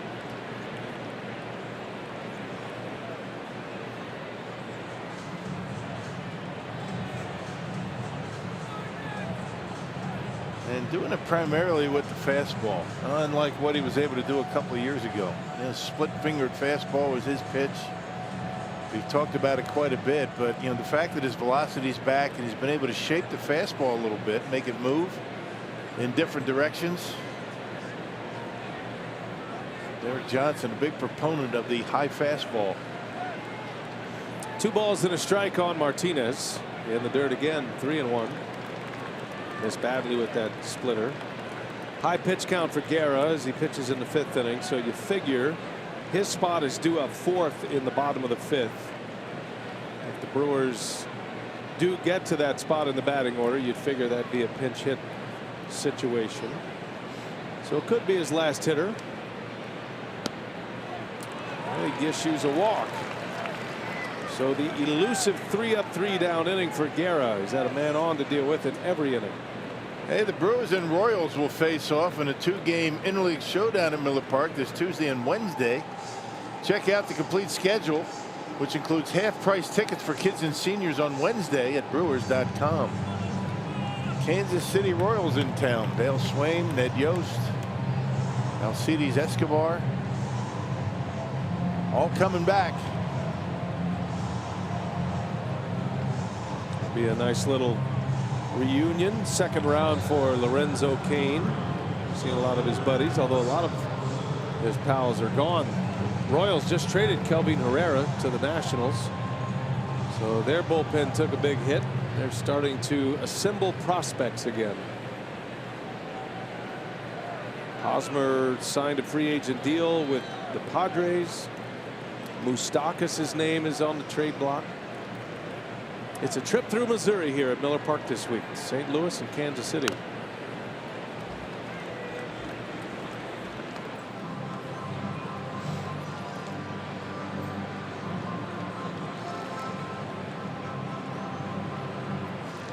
Dangerous bat with 2 outs. Ozuna drove in a run with 2 outs in the 3rd. He and Martinez there, big boppers in the middle of the order. 10 homers apiece from those 2. Got him to chase one. 0-2 the count. Nice block back there by Pena. Yeah, that was well in front of home plate. Look at Ozuna on one knee, leaning on his bat, saying, I can't believe I just swung at that. Split-fingered fastball in the dirt. Slider, actually. Missed it by that much, which was a lot. Hadn't thrown many of those tonight. That was a heck of a play by Pena to keep Martinez off second base. Yes, it was.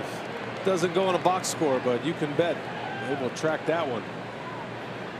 0-2 the count. Guerra in the 5th and goes back to the high fastball. Ozuna doesn't bite on that one.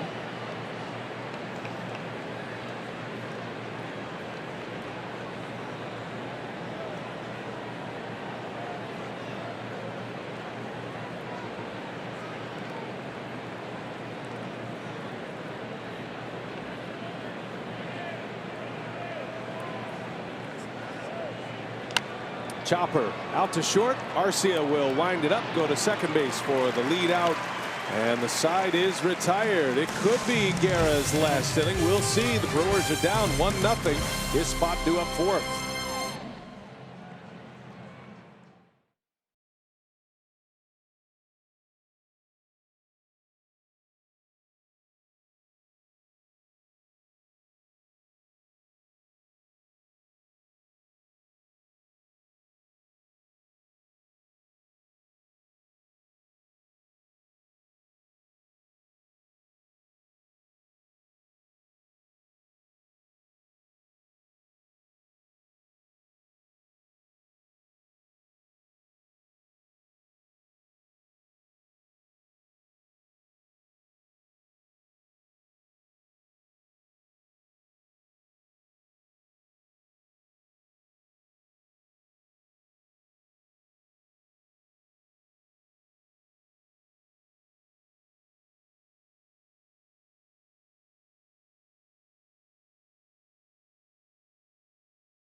Milwaukee Brewers baseball on Fox Sports Wisconsin is brought to you by Miller Lite. Great taste and only 96 calories. And by Toyota. Let's go places. Well, the Brewers trying to find a little bit of offense here. The St. Louis Cardinals' Jack Flaherty has shut them down. 4 no-hit innings. Only 2 base runners. Lorenzo Cain has reached twice. He walked and was hit by a pitch. That's it. Flaherty has 7 strikeouts. It'll be Jonathan Villar to start the inning, then Pena, and then Arcia to follow as Villar scatters that Brewers dugout. Brent Suter went running. Raptor down? No, not down. He was running, but he wasn't down. Sutersaurus Rex. Quickly 0-2 on VR. Yeah, curveball. Hadn't thrown many of those either.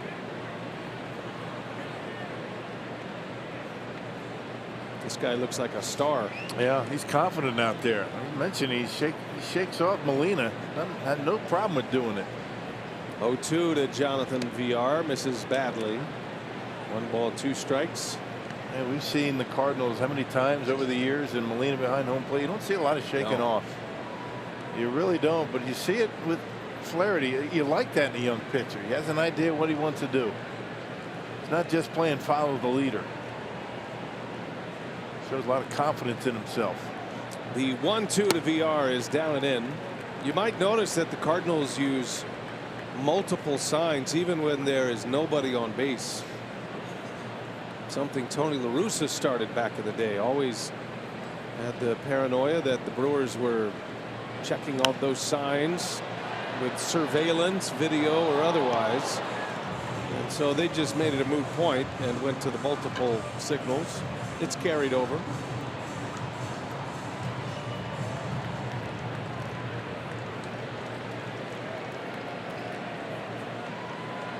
Two-two the count. Down and in. VR went from 0-2 to 3-2. Got a chance to get on base to start this inning. The pitcher Guerra is due up fourth. There is activity in the Brewer bullpen. Payoff pitch. Count stays at 3-2.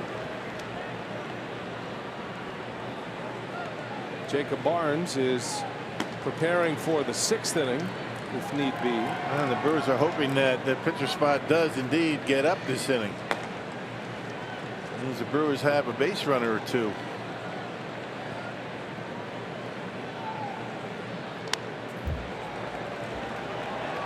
Good battle here with VR and Flaherty, especially for Jonathan VR after getting behind 0-2.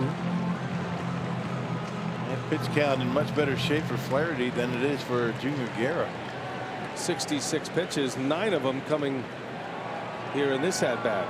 This is number 9 of the at bat. 3-2. And that one is going to be caught by Munoz. A little flare off the bat of VR. Munoz makes a terrific play, and the no-hitter is still intact for Flaherty. Good battle for Jonathan VR. A slice job off the handle, and Munoz positioned perfectly to grab it in the webbing. Perfectly timed leap, able to get it. Right at the end of his glove. That was a nice at bat though for Jonathan VR. Made him work. Nice play by Munoz, who has certainly had his troubles defensively. Here is Manny Pena now with one away.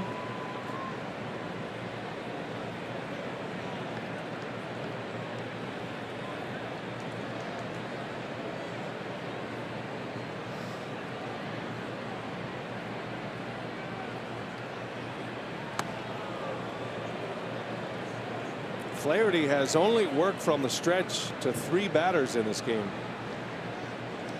It's been a comfortable 68 pitches for him for the most part. No runner has reached second base yet. Yeah, that was one of the big reasons Craig Counsell talked about last night after the game why Brent Suter was so good. He didn't work out of the stretch until the 5th inning. You can work at your own pace. You can dictate pace. And his pace is very quick. 1 ball, 1 strike. Pena, wave and a miss. 1-2 now. Another slider.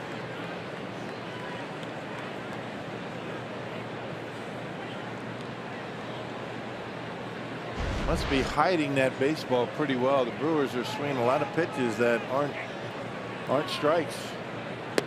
And Pena is strikeout victim number 8. 2 gone in the 5th.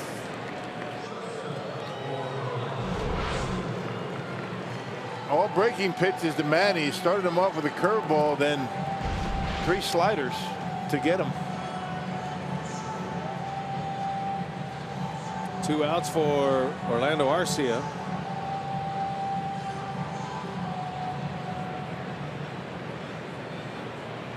Brewers need a quick strike. Ryan Braun with a bat in his hands. Junior Guerra has moved on deck. But you can bet if Arcia reaches, Counsell will send one of his hitters up there. It could be Braun.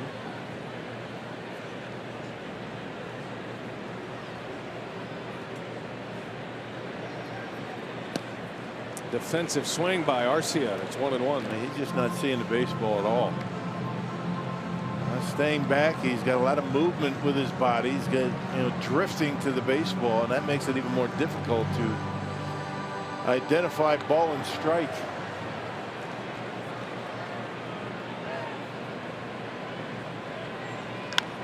Slow roller, shortstop Munoz.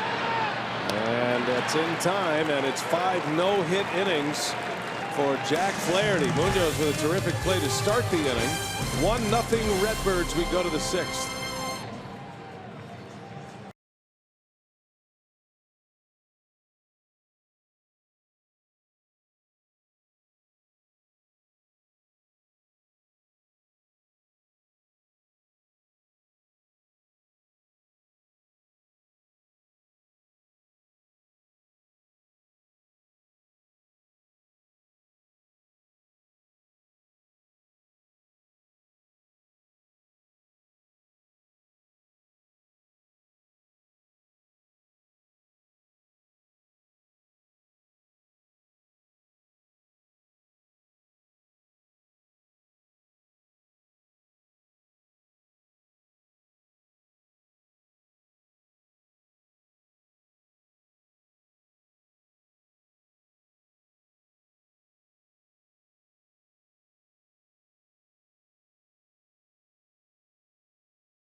around baseball, but his legacy extends far beyond the diamond. Fox Sports Wisconsin remembers Davey Nelson on a special edition of Spotlight. It's tomorrow night, 6:30 p.m. after Brewers Live postgame. Lived life to the fullest. Yep. Our colleague Davey Nelson, we miss him. Big heart, always concerned about everybody, and we miss him. Brewers are wearing the patches, the Nelly patches, with the logo of his favorite charity, orphanage in South Africa. Everybody called him Coach. Yep. Going to unveil Nelly's Corner down there, the site of the Brewers Live set. Big day tomorrow. Be a lot of love for Davey Nelson, rightly so. Looking forward to it. Hope he'll make plans to be with us. Game 3 of the series tomorrow night. Junior Guerra returns. Yadier Molina greets him with a base hit. So Guerra back out there for a 6th inning, and Molina on the first pitch lines one into left field. And the Brewers are hoping that he's able to get through this inning. And fastball, middle in, and Molina, who doesn't often pull the baseball, he's more up the middle and right field, turns on that one. Molina has reached on an error tonight, now a single. Actually, he's hit 3 balls to the left side, which is unusual for him. Cardinals have had their leadoff batter reach base in 5 of the 6 innings. Pop up, foul territory, long run for Shaw. Almost. Good effort there by Shaw. Having to deal with that tarp, the rolled up tarp that's never unrolled here at Miller Park. But you got to have it. Just in case the roof doesn't work, which has never happened. Good effort by Travis, but out of his reach.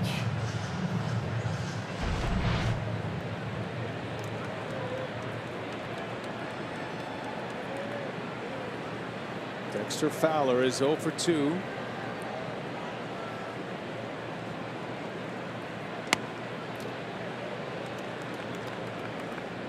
Five of the 6 innings, the Cardinals with their lead man aboard. One of them has scored. That was the leadoff walk to Carpenter in the 3rd inning. 2-out RBI from Marcell Ozuna. Meanwhile, Jack Flaherty has 5 no-hit innings with 8 strikeouts, 1 walk, 1 hit batter. There's a strike. 1-2 the count. And Flaherty's pitch count's in really good shape. One thing you want to do if you want to get to this Cardinal and you want to beat him, you got to get to the bullpen. The bullpen is scuffled. Starting rotation's been pretty good. They've been a top 5 rotation most of the year. Bullpen has a lot of holes. Yeah, they're 3rd right now in earned run average of starters. Flaherty's been a big part of that. 2-2 to Fowler. Cardinals bullpen earned run average near the bottom of the National League in earned run average. Well, they signed Greg Holland, remember, to be their closer. Had a great year with the Rockies last year. He's been injured. He's back, but he's had a rough year. Luke Gregerson is hurt for St. Louis. Supposed to be their setup man. Bud Norris is their closer right now. He's been good. Chopper, first base, that is foul. And the count will stay at 2-2. Gregerson's got a shoulder injury.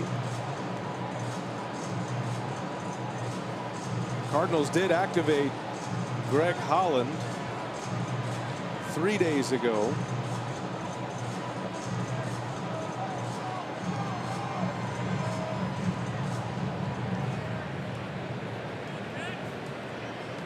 Tyler Lyons on the disabled list. Matt Bowman. They've had their issues. 2-2 the count.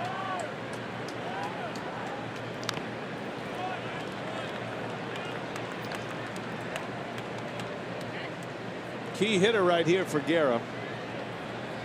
His night could end if Fowler reaches. Council has 2 pitchers loosening in the bullpen, and Guerra's spot do to lead off next inning? He'd love to get Guerra through it, give him a chance to win, see if his offense can get going.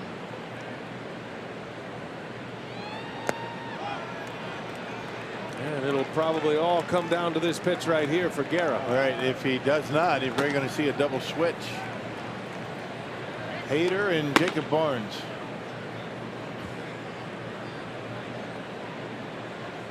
Full count. A leadoff single by Molina. Shift is on for Fowler. And he keeps fighting him off.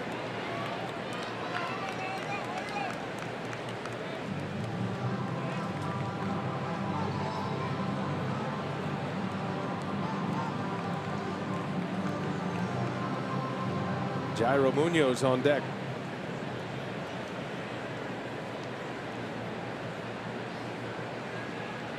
Mostly fastballs. That 86-mile-an-hour pitch was a splitter. And he missed. Fowler walks. And Guerra probably at the end of the line here. 2 on, nobody out. Munoz coming up. Counsell trying to squeeze one more inning out of him. He's on the phone with Lee Tunnell, the bullpen coach. Well, if he goes and gets him, you're probably going to see a double switch with Orlando Arcia, who made the last out in the 5th. Manny Pena takes a slow walk to the mound, buying a little time for Counsell to make up his mind. Barnes had been throwing. Hader pretty close to being ready. And Counsell's on his way now. So a double switch is coming. Guerra gives up a single and a walk to start the inning, and the Cardinals threatening to add on in this 6th inning. Asking for Josh Hader. So the power lefty is on his way. Hernan Perez looks like he's coming in to play defense, and Guerra will exit 5+ innings tonight. High pitch count for Junior, but at this moment only 1 run allowed. Here comes Hader. Big spot for the Brewers, trailing 1-0.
Finale against the Cardinals will take home an Arcia Braun Gauntlet bobblehead.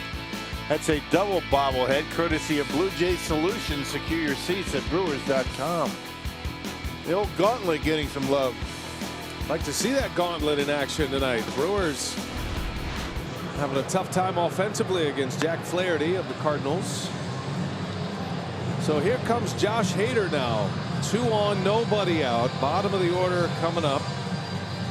I would be very curious to see if Mike Matheny would pinch hit for Flaherty if his spot comes up, and the Cardinals haven't scored just yet. Guerra is out 5+ innings, 7 Ks. I think the Brewers would love to see him get pinch hit for. Absolutely would. But he's throwing a no-hitter. Guess you got to make your mind up. Does he have a finishing kick? Does he have enough to actually finish a 9-inning no-hitter? Or if he doesn't, if they determine he doesn't, and you'd need bullpen help anyway, then you'd probably make a play for some offense. But that all depends on what happens here in the next 2 hitters. Yeah, that's why these managers get paid the big bucks. Tough decisions that don't have to be made in an American League game. Josh Hader trying to clean this one up for Guerra.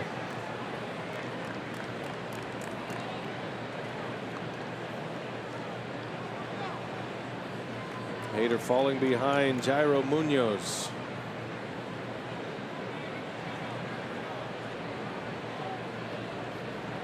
Hader needs desperately a ground ball here. Brewers look to turn it. Perez the new shortstop, and Hader's falling behind 3-0. Josh has had some command challenges here the last few outings. His numbers are still stellar, but he has not had the command that he did most of the year. There's a strike. You didn't figure he was going to pitch at the pace he was all season long. Yeah, not many have ever done that in the history of the game. Pretty incredible. Hasn't come in with too many men on base. He usually starts an inning, but when he has, he's done a pretty good job. That one inherited runner that scored just happened on the last homestand. That was the Jason Hayward hit. Full count now to Munoz.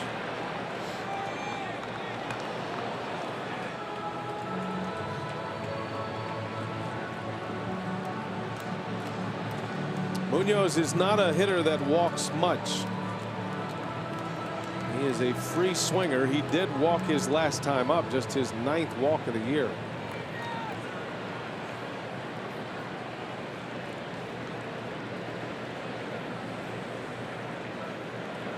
Full count. Cardinals have 2 on. Nobody out in the 6th inning. And he got him. Hader powers him up with a fastball. Yeah, has the stuff to come back from 3-1 and throw nothing but fastballs. Wow. That 96. Yeah, he's had some time off, and it shows. A little extra on that last one. A big out to get, the first out. Pitcher spot due next. Colton Wong is the 8th place hitter and is the key to this inning. 1-0 St. Louis. Swing and a miss from Wong. Hader is tough on lefties. He's only given up 3 hits all year to left-handed batters.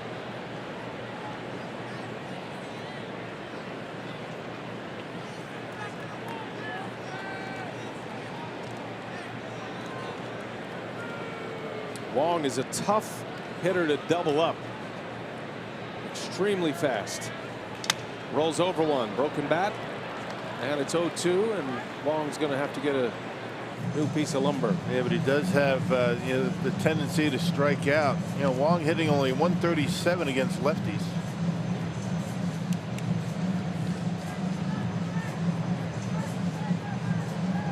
Actually 188.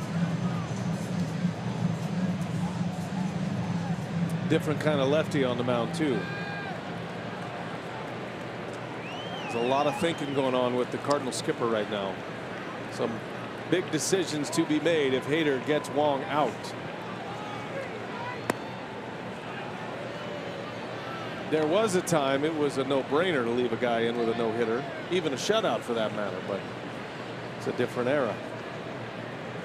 Yeah, 1-0 game, a little bit different animal.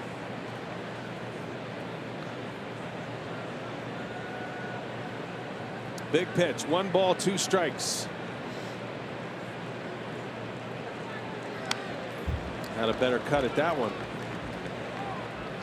Count stays at 1-2. Yeah, Colton Wong, for a left-handed hitter, is a pretty good high ball hitter. Normally lefties like it down, like a Travis Shaw. pretty good with a high fastball. We'll see how he handles the Josh Hader fastball. Stands right on top of the plate, steps into it. Doesn't leave a lot of room on the inside corner. The 1-2. Got him. Another strikeout for Hader. He found that inside corner. I'll tell you, he put that right where Manny Pena was setting up. I mean, everybody talks about how good he is and, you know, the velocity, the way he hides the baseball, but he's got good command. He puts that one right on the inside corner. Manny doesn't even have to move the glove, and that's impressive. 79 strikeouts, by far and away leads relief pitchers this year in baseball. Yep, and Flaherty's going to get an at-bat. So the pitcher will hit. Now he is a good hitting pitcher for what it's worth. But Matheny with his hurler dominating this game on the mound. And the fact that he's only got 3 on the bench, Jet Jerko probably the one option that he would use, a right-handed batter. Yeah, good point. Tommy Pham was ejected in the first inning of this game. That hamstrings the manager a little bit. You got the backup catcher, a right-handed hitter, and then Greg Garcia, a lefty. And that's it. So Flaherty, who has 5 no-hit innings with 8 strikeouts. In a tough matchup with Josh Hader, but the way out of this inning is in front of him as he tries to bunt his way on. And it's 1-2.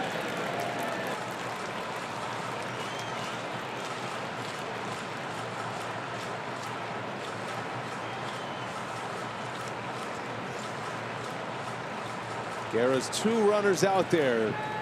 Only a spectator. Feeling confident with Josh Hader on the mound for him.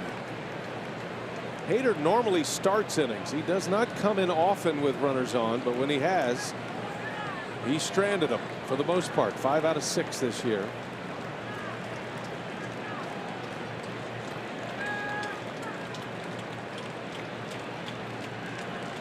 Molina at second. Leadoff single. Fowler at first. Had a walk. 1-2 the count with 2 away. Hader deals and down he goes. A strikeout for Hader. The Cardinals strand 2. And Josh Hader out of the bullpen. Not 1. Not 2. Make it 3 straight Ks. The Haderade, sweet and salty again tonight.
Bar higher and higher and higher for expectations. Comes into a hot situation, Rock, and delivers in a big way for Craig Counsell. Yep, good morning, good afternoon, and good night. He came all the way back to get Munoz after falling behind 3-0. Gets Wong on strikes, and then he catches Flaherty looking.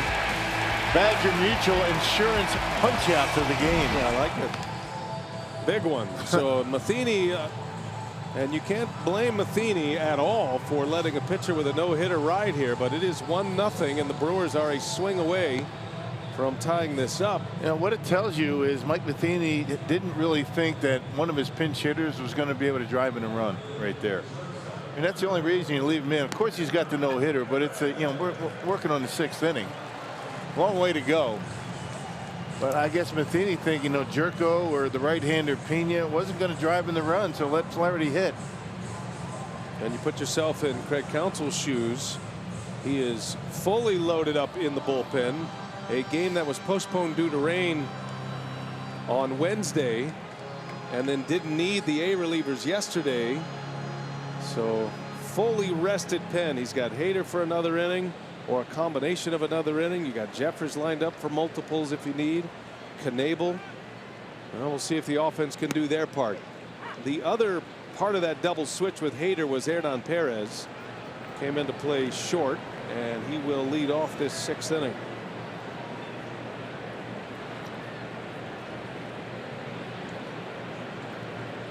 Perez lines one foul.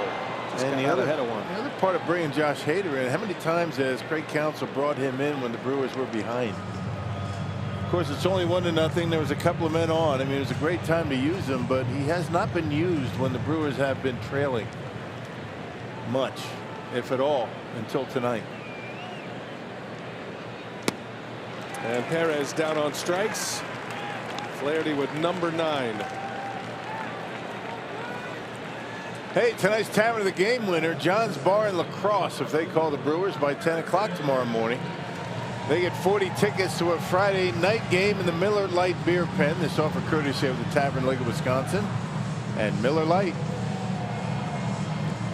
You know, we got the big beer tasting over at the Miller Brewing Company tomorrow. You coming over? I hadn't heard about that. No? Is Matt LePay coming down from Madison? Yeah, he is. He is.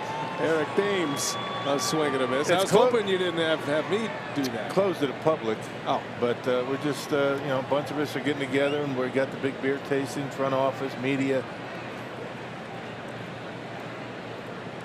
I haven't seen an invitation or anything of that nature, so there isn't any. Assuming that I will not be there. I'll bring you some.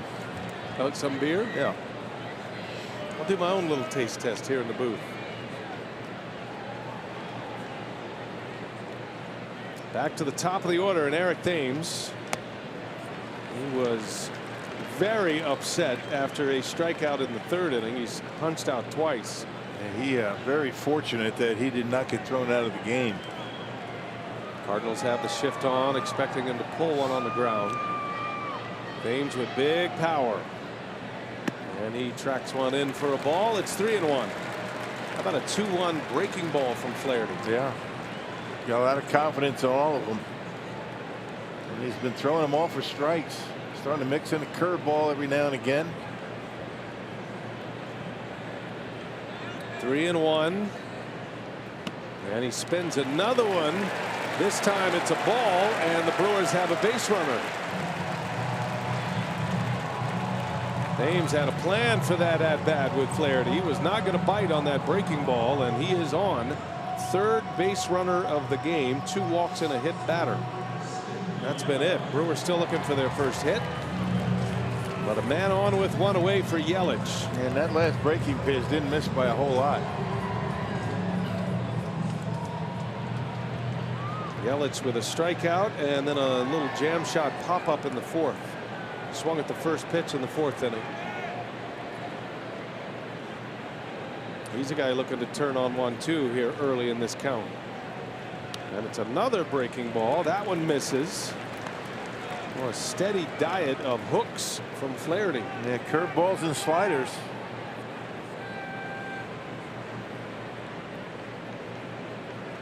He's had it all going tonight. Power fastball, power sinker, slider, curve.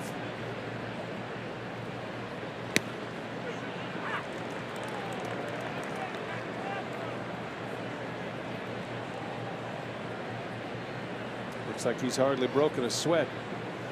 It's only the 4th batter faced from the stretch tonight. Really is amazing. Look at this guy, and he's 22 years old. Amazing. He shows a lot of poise out there in the mound. 1-2. The curve again.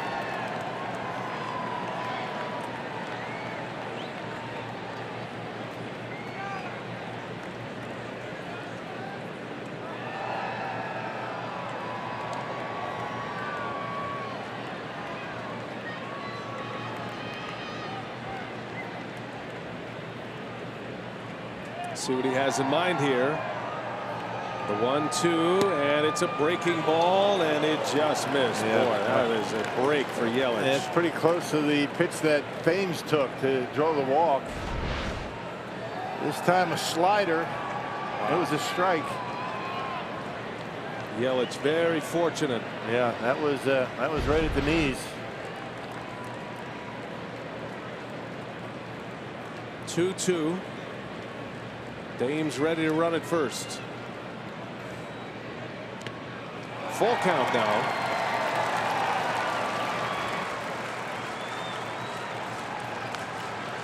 There's a lot of things to process here if you're a manager. You send Thames, you try to stay out of a double play that would end the inning. You feel good about Yelich making contact. If he does strike out, it would probably be on a breaking ball, right? Well, which is a good pitch to I don't Ron. think he's thrown a fastball yet in this inning. Had that one fastball to Yelich for the strike. Right. That's been it. 3-2 the count. See what he gets. Thames goes. Yelich strikes out. Throw to second and safe at second. A short hop by Molina, which allowed Thames to steal the bag. A good throw. It's going to be a strike him out, throw him out double play. Yeah, anytime you have to pick a short hop, the glove has to go up, and then you have to bring it back down. Slider down and in the dirt. Molina with the one hopper to Munoz. Watch the glove go up. It goes down too late. You can't be too hard on Molina, right? That pitch was in the dirt. He picked it and still got a decent throw off. But it is the fourth steal for Thames. He has not been caught, and the Brewers now have 10 consecutive successful steal attempts. Kane at the plate, presented by Wendy's, on twice. A walk and hit by a pitch. Tying run at second base.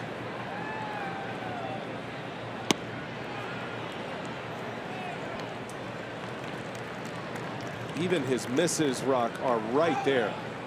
I mean, he is all over the edges of the strike zone. Amazing how he's adjusted what he's doing to this Brewer offense. I mean, early in the game it was nothing but pounding fastballs in. Now it's curveballs and sliders.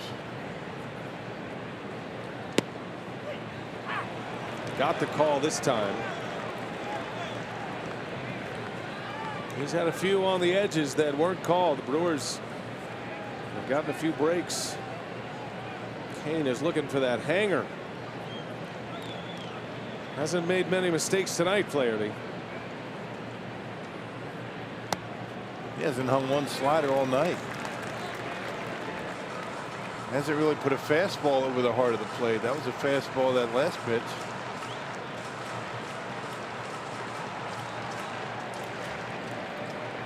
Two balls and a strike. Brewers need a big hit. They're without a hit. 2 outs in the 6th inning. And that gets by Molina. Thames on his way to third. Well, that changes the complexion of the inning now, especially this next pitch.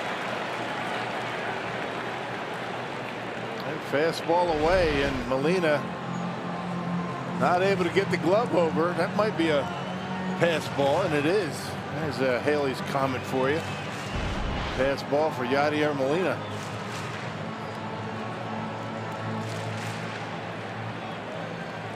Now Thames 90 feet away. He'll be ready to run on a pitch in the dirt. Kane in a hitter's count, 3-1. Be a good time for the first hit of the night for Milwaukee.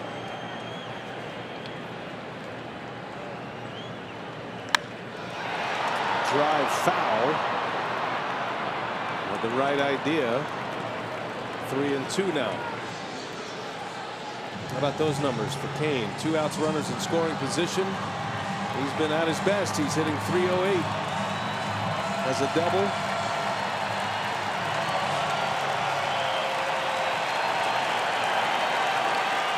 Crowd's into it.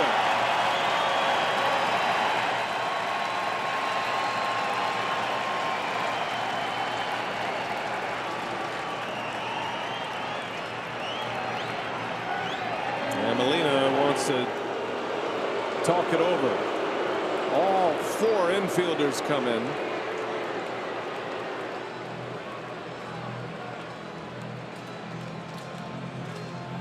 Well, you go fastball, you go slider, one of the two.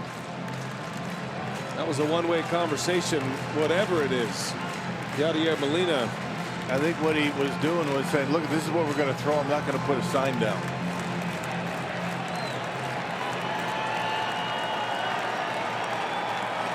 Full count. Tying run at third. Flaherty deals, and Kane takes a called strike 3. Fastball inside corner.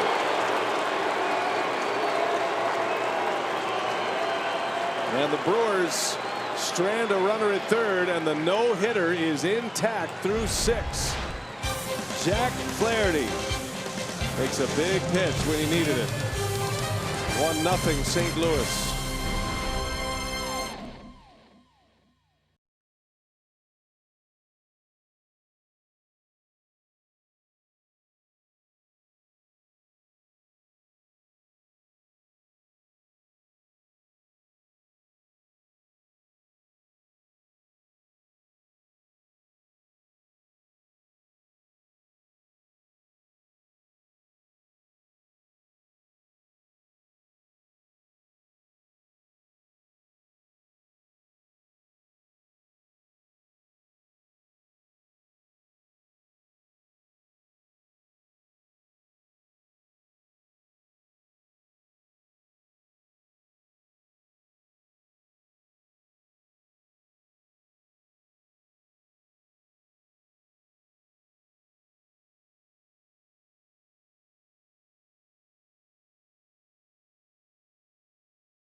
Brief big league career, a no-hitter through 6. He has 11 strikeouts. Just stranded the tying run at third base. Started early with some fireworks. Tommy Pham on a similar pitch that Kane just got rung up on was ejected in the first inning. And then Marcell Ozuna, the only run of the game driven in by Ozuna with 2 outs in the third inning. It scored Carpenter, who had walked to lead off. Only run that Guerra gave up. And Flaherty Rock has been the story in our Toyota game reset. Yeah, made 11 punch outs, 2 walks, he hit a batter, and the Brewers really haven't had much of an opportunity to get a hit. I mean, the closest they came was that Jonathan VR, line drive that Munoz caught, but nothing really hit all that hard. So Flaherty takes a no-hitter into the 7th inning as Jacob Barnes takes over for the Brewers. 27th appearance, great numbers for Jacob, a 191 earned run average. And he's got the top of the Cardinals order coming up. It is interesting that Craig Counsell would use the double switch last inning, which would lead you to believe that he wanted to get multiple innings out of Hader. That's typically the only reason he uses the double switch, but instead Barnes comes out to face the left-handed hitting Carpenter to start this inning. Maybe thinking that you get through that 6th inning and the Brewers get some runs, then you bring Hader back out. But since they're still behind, and maybe don't want to overextend him. Have him available for tomorrow.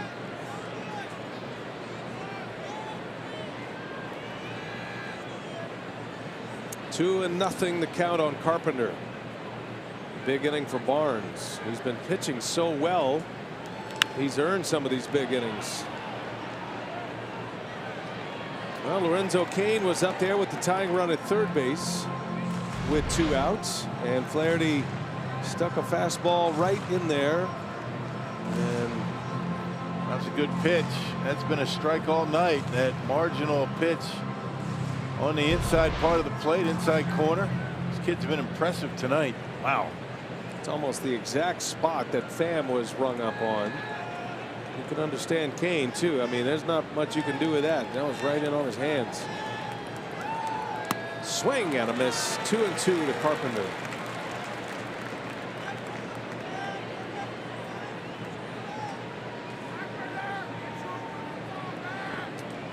Shaw and Perez switch. Still 3 infielders on the right side. Expecting Carpenter to pull one. 1-0 St. Louis. Cardinals only have 3 hits.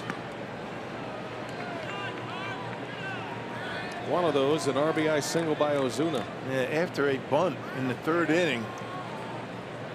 Carpenter walk. Bader dropped down a bunt, and after a strikeout, Ozuna just muscles one into center field. We were wondering at the time, why do you bunt in the 3rd inning? That's why. And it worked. Yeah, it did. Don't see it much anymore. 3-2 to Carpenter, and he goes. A strikeout. Nice pick by Pena. And that Carpenter chased one in the dirt for the first out of the inning. One away. Let's check in with Sophia. What do you have, Soph? Well, you remember it was a brief demotion for Jacob Barnes to AAA to Colorado Springs, but since he's returned on May 27th, it's been 9 1/3 scoreless innings for him. He has 8 strikeouts in that span, and manager Craig Counsell said he's been really good since his return. He felt that the biggest difference for Barnes has just been how he's been able to attack hitters, and he said he's always been able to get results when he's doing that. So he says he's getting swings earlier. He says even when he's missing, he's right on the zone. So he said when he was having trouble, those misses were a little bit bigger. So he said if anything, it's almost more of an offensive mindset, and he's just been attacking the hitters more, and feels that that's been a big difference for Barnes since he came back. Yeah, before he got sent down, he was having trouble with his cut fastball, and hitters weren't really paying a whole lot of attention to that. He started to get hit, you know, the fastball, but you know the velocity's always been there. But that pitch right there, the cutter, he gets it over the plate early in the count, close enough to get a swing, like he did with Carpenter with 2 strikes. But he found that pitch down in Colorado Springs and has been there ever since. Not a lot of run 9 appearances since his recall. Swing and a miss. 1-2 to Harrison Bader. Only 4 hits in those 9 1/3 as well. And he is trying to get the Brewers to the plate, trailing 1-0. A 3rd inning run for St. Louis is held up. 1 ball, 2 strikes on Bader. And that one's in the air to left. Sounded a little heavy. And Thames will run it down. 2 gone. Hey, it's the more the merrier when it comes to the Brewers in the 2018 All-Star Game. So head to Brewers.com/vote and cast a ballot filled with Brewers to ensure the crew is well represented at the Midsummer Classic this July in Washington, D.C. Got to get out there and vote. You know, Brewers need your help. They certainly have some candidates that deserve it. 2 gone. Here is Jose Martinez, who is 0 for 2 with a walk, and he's up there hacking. Swing and a miss. The big swing of Jose Martinez. He and Javi Baez, they give you every inch of that swing, boy.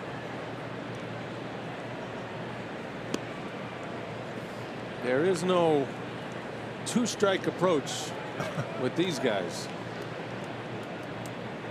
And when his timing is just right, he's an awfully tough out. He's got big power.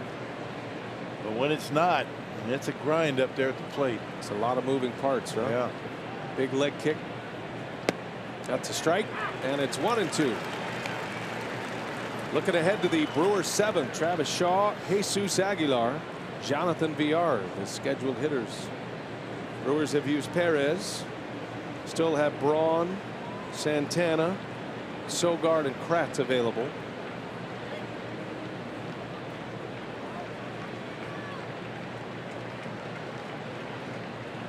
Barnes deals, and a swing and a miss. He struck him out to end the inning.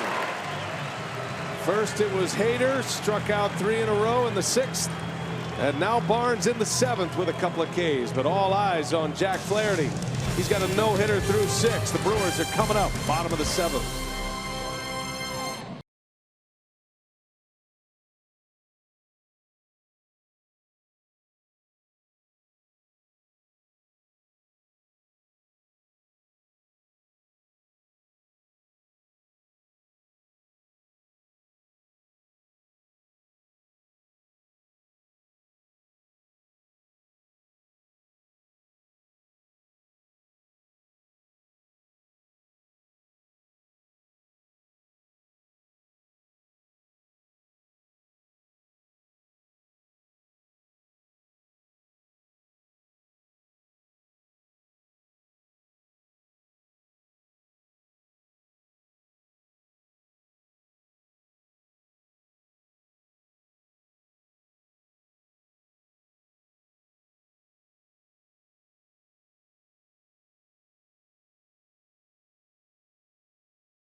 And we remind you that World Cup action continues tomorrow on Fox. All kicks off when Belgium squares off with Tunisia. That's at 6 a.m. And then a pair of games in the group of death, as they call it. Korea takes on Mexico. Germany faces Sweden. That's all tomorrow on Fox, or you can stream it live on the Fox Sports app. Travis Shaw will lead off. We head to the 7th inning. 1-0 Cardinals. And Jack Flaherty back to work. Cardinals have not had a no-hitter since 2001. Bud Smith was the last St. Louis pitcher to throw a no-hitter. Brewers want no part of this. And the interesting thing about this game is, you know, a bloop and a blast, and you can make a loser out of Flaherty here. So margin is a little bit thin for the Cardinals right-hander. It's only 1-0.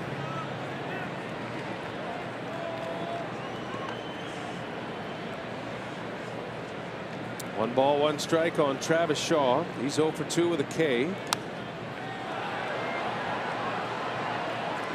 Just haven't been able to, you know, barrel him up. I mean, he's keeping him off balance.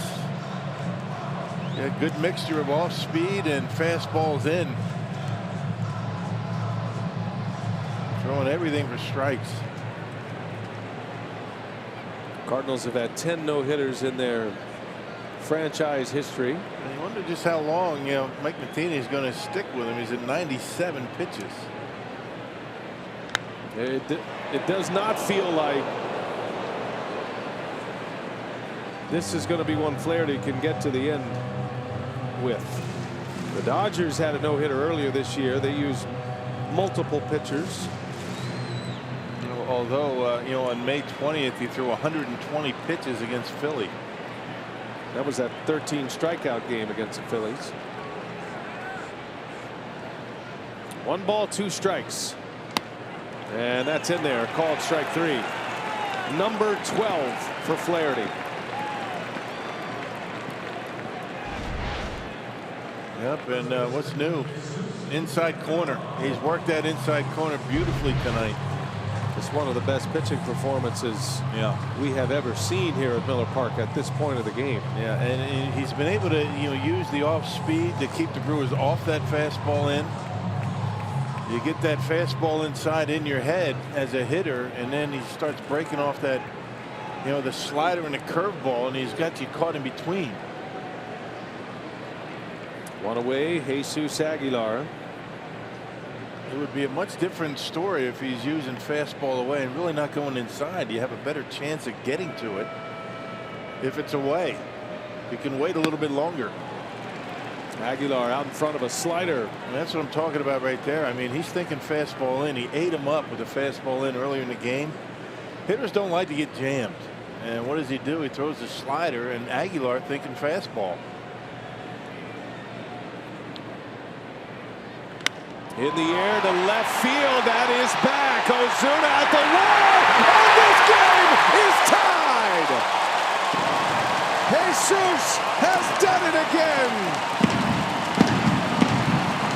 First hit of the game. One out in the 7th inning. And it's a long ball by Jesus Aguilar. All even at one apiece. You just can't talk about this guy enough. Amazing what he's been able to do. A slider, a mistake. It was down, but it was over the plate, and Aguilar able to get enough of it. Boy, how strong is he? Just laying the bat on the baseball and knocks it out of here.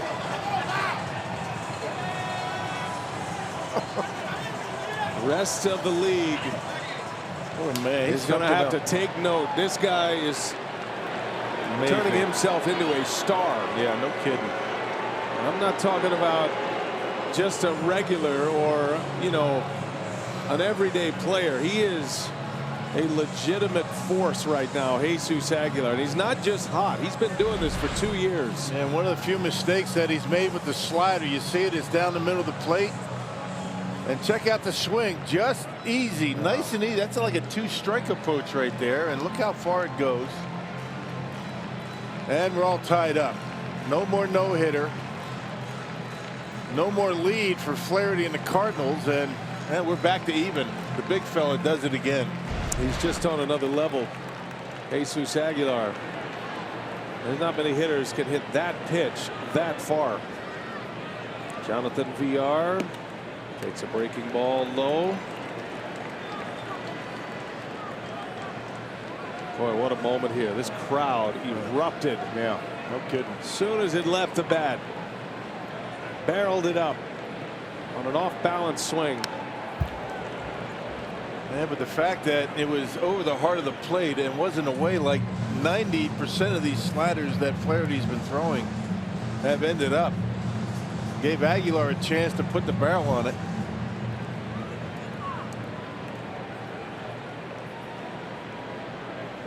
The 1-1 to VR. That's in there. The example, it just shows you how difficult it is to throw a no-hitter in the big leagues. Yeah. And a lot can happen. You make one bad pitch, or a guy like Aguilar takes a pitch that's down around the knees and knocks it out of the ballpark. I mean, these guys are terrific hitters.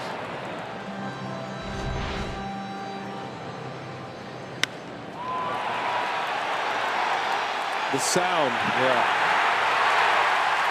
385-foot homer. Nice catch out there by Jeremy Jeffers. Out on his front foot, but he kept his hands back, and that allows him to get enough of it.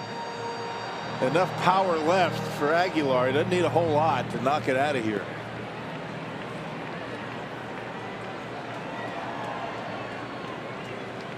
One ball, 2 strikes.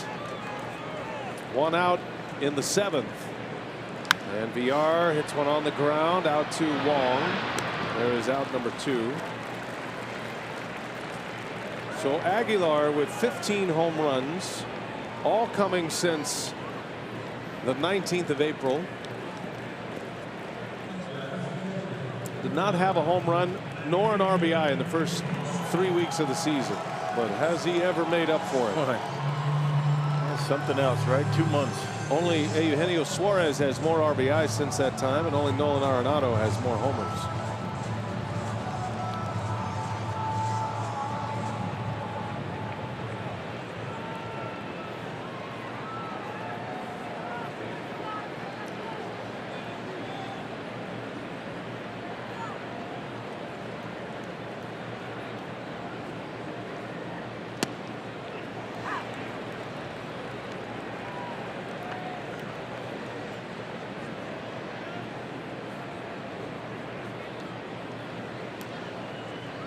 Manny Pena homered last night.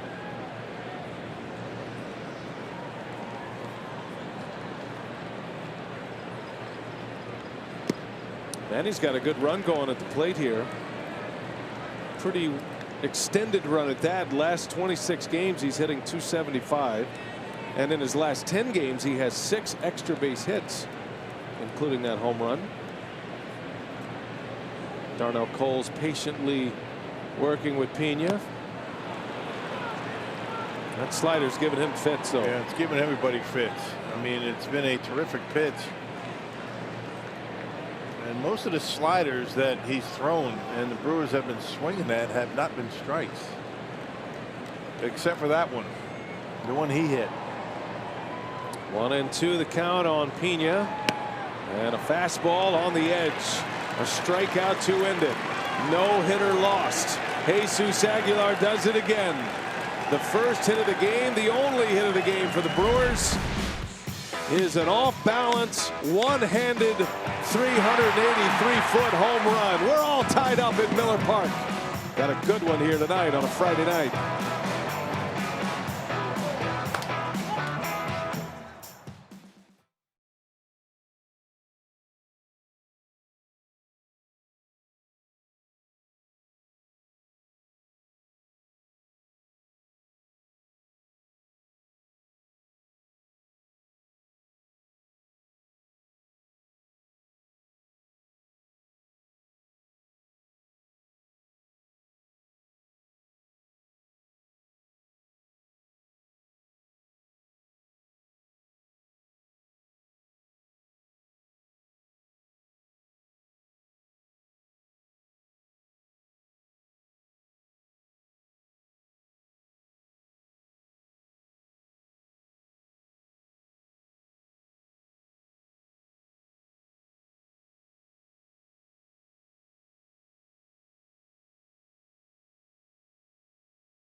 Our solo home run tying the game here at 1 as we head to the 8th. And there's a look at Brewers fan Mary Alice Eisch from Neenah. Now, she has been crocheting the entire game. We spotted her behind home plate, and she's sitting there crocheting, but it's for a special cause. She donates these to Theda Clark Regional Medical Center in Neenah. She is originally from Neenah, and she says she has done this for several years, and she has donated hundreds of these blankets to the medical center in Neenah for sick babies and children there. So a great cause.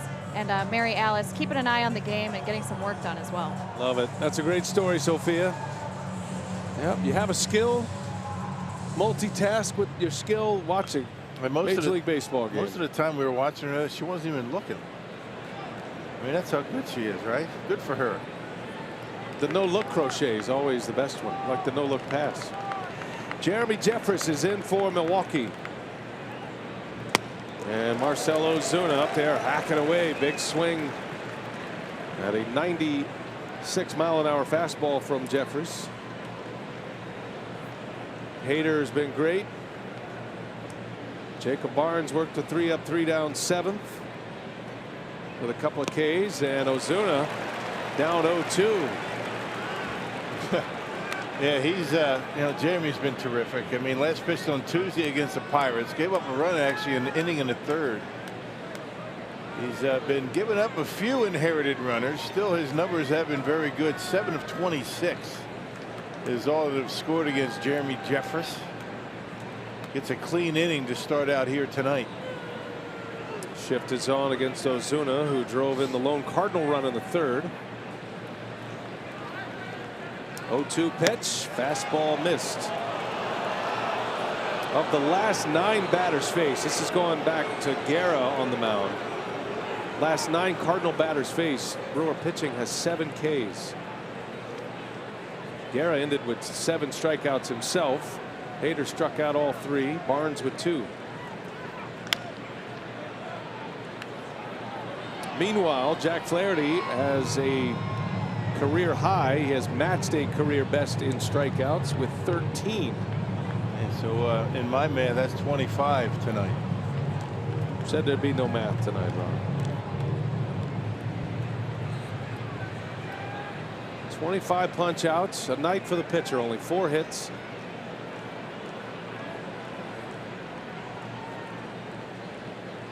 And a 1-1 game in the 8th inning. It's a good picture.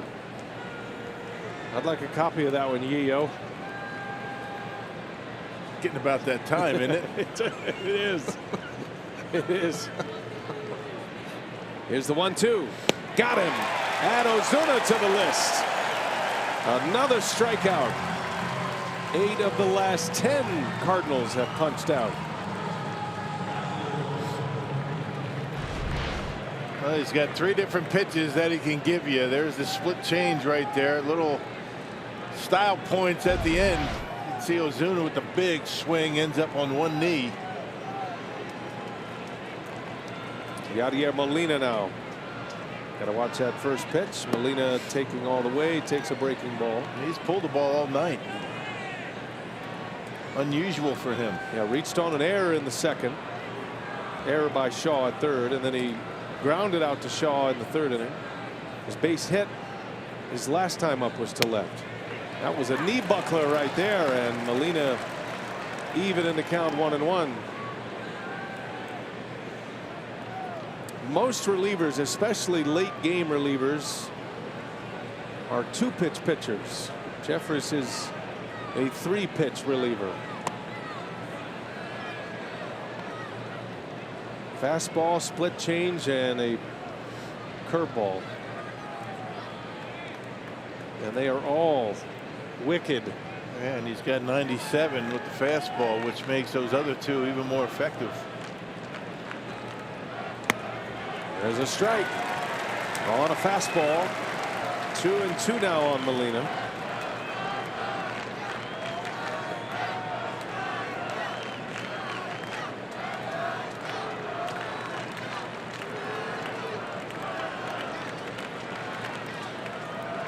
See what he gives him here. 2-2 on the way, and a swing and a miss. He got him on a breaking ball. Molina strikes out. Back-to-back Ks for Jeffress. Well, time now for the Verizon projected starters. We look at Chase Anderson of the Brewers. At a 5-6 record, a 4.54 ERA. He's on the mound tomorrow. And watching this one very closely, eyeballing these Cardinal hitters, working on his game plan for tomorrow. It's a 3 o'clock start tomorrow, 2:30 airtime.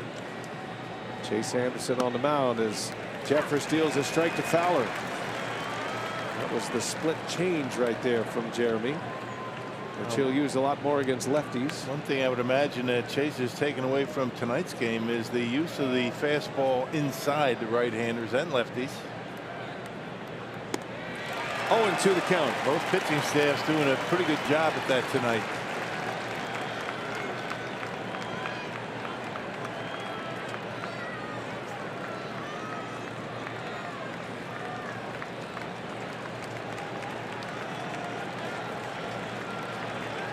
Jeffress deals, and that one just missed. 97-mile-an-hour fastball.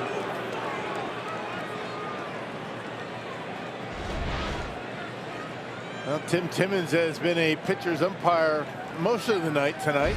That one a little bit low. Running out of room out there. 14 Ks. Guerra with 7. Hader 3. Barnes 2. And Jeffress has started this inning with 2.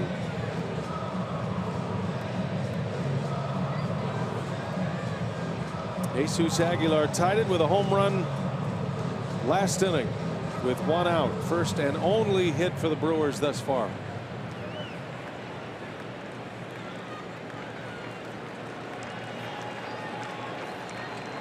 1 ball, 2 strikes. Dexter Fowler at the plate. Jeffers deals, and a little rollover ground ball to VR. It is a 1-2-3 inning. Jeremy Jeffers holds serve, and the Brewers are coming up in the bottom of the 8th. It's going to be a final at-bat win for someone tonight.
We're tied at 1-1. Lot of drama here late. Flirting with the no-no. Flaherty was.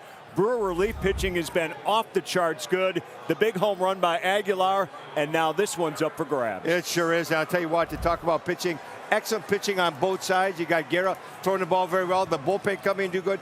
Flaherty really pitched the ball well, stay down the zone, really use the inside part of the plate. But how about Jesus Aguilar? Going down and getting a breaking ball down, hitting the ball in the ballpark, we got a tie score. Sweet swing for sure. Coming up on Freighter and the Medical College of Wisconsin postgame. We'll take care of all of this, wrap it up. Postgame reaction from Craig Counsell. All on the way after the ball game, B.A. All right, Craig and Augie, thanks. Jordan Hicks, the hard-throwing right-hander out of the St. Louis bullpen. Sogard leads off. He's pinch hitting for Jeffers. And Sogard checks his swing. 1-1 to count. Sogard's had a dreadful year at the plate. However, as a pinch hitter this year, Sogard is hitting over 300. He's 4 for 13. Has 11 hits this year, 4 of them coming as a pinch hitter. That's what he's doing here. Trying to get on. Yeah, against a guy that can hit triple digits. He's got one of the best fastballs, the hardest fastballs in the big leagues. A slider to go with it. Hicks and Aroldis Chapman are the ones that are hitting the big numbers. Well over 100 miles an hour. And look at Sogard just turn it around on a triple-digit fastball. Sogard sends it right back. And a leadoff single. Good call on the pinch hitting. Well done. You get half a hit for that. There's that fastball. He takes it right back through the middle. Didn't try and pull it. Able to get on top of it. And there's your go-ahead run at first base. Came in at 100, went out at 95. And Sogard is aboard. Second hit of the game for Milwaukee. That brings up Hernan Perez, his second at bat. Came in on a double switch. Let's see, the Brewers drop down a bunt here. Craig Counsell doesn't do a whole lot of that with his position players. But if there was a guy to do it, it would be Hernan Perez, right? You know, Aaron could drop it down. Of course, 100 miles an hour to drop down a bunt. That's not easy. He does square, and he takes a ball. At that kind of velocity, very easy to let that barrel drop a little bit and pop it up. Especially when that fastball is up in the zone.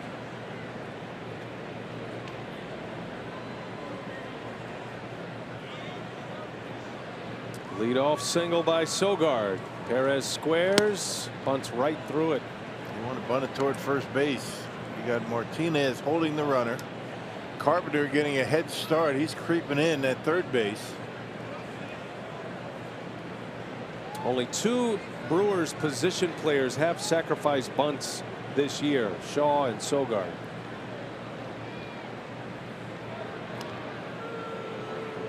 A sacrifice bunt by a Cardinal position player, Harrison Bader, in the 3rd inning. Set up the run for St. Louis. Ozuna drove in Carpenter with 2 outs.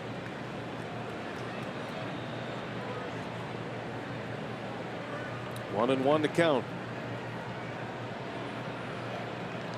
And there is the bunt. And Hicks going to second base. And a collision at second out as Munoz and Sogard collide.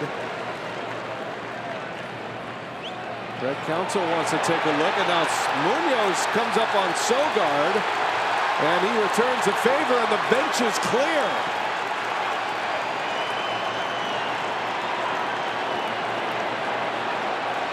Now the bullpens are coming out.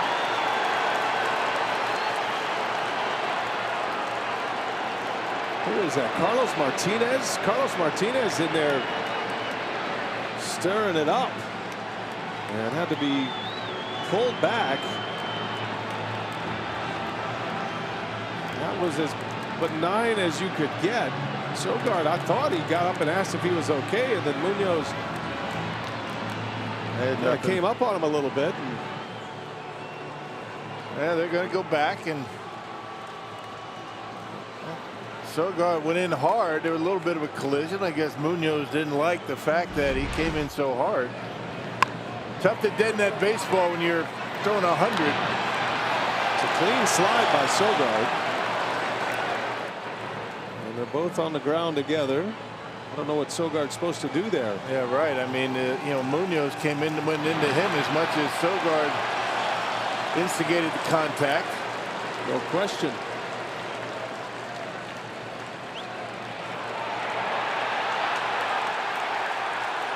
That's all on Munoz right there. Yeah. Well, there's nothing to that. Just get up and move on. Yeah. Well, I mean, if he comes at you in a different way, I could understand it, but there's nothing to that. Well, Sogard a little bit upset about the reaction of Munoz, but you know, in this day and age in baseball, you're not allowed to touch anybody. Anytime there's contact, you know, guys take offense to it. I mean, baseball, you know, basically baseball has taken away all contact away from this game. You can't run into anybody, and if you do, then guys start getting upset. Brett Counsell certainly has something on his mind for the crew chief. That is Mike Winters, who is conversing there with Mike Matheny. I don't think there's anything reviewable here for Counsell. He could review the play at second, but it did look like Munoz clearly had his foot on the bag.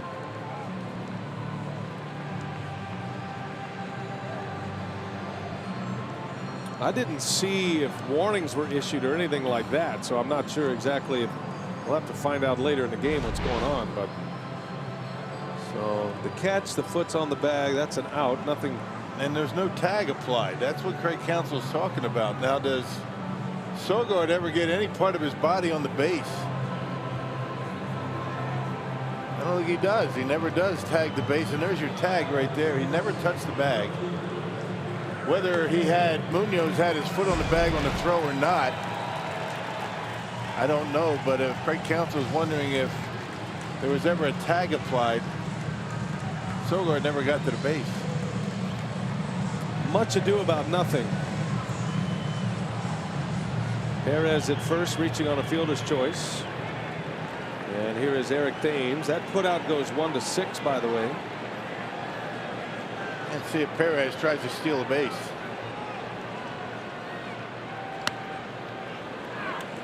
.101 the fastball from Hicks. You're seeing two guys tonight in Flaherty and Hicks that are the future of the Cardinals.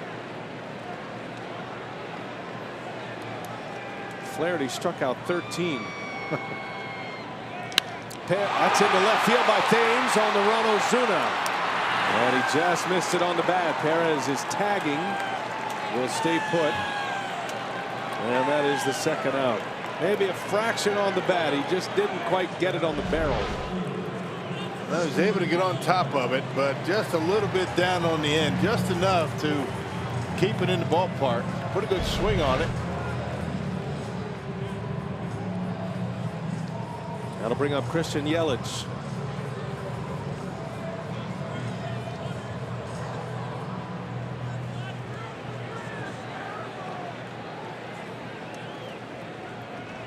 Bottom of the 8th in a 1-1 game. Well, what a game we have had tonight. Great one, isn't it? That's the way it should be with division rivals. That gets away from Molina. And Perez to second base. I'm just getting ready to say it's a good time for one of these Cardinals miscues, and there you go. I mean, the defense has not been very good all year, and it certainly cost them games.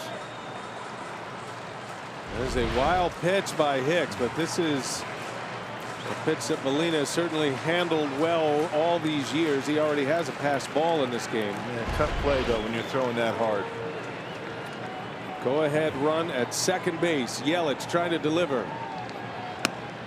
A strike at 101 from Hicks. Perez has great speed at second. Anything that hits the outfield grass, he'll have a chance to score. He'll be running on contact.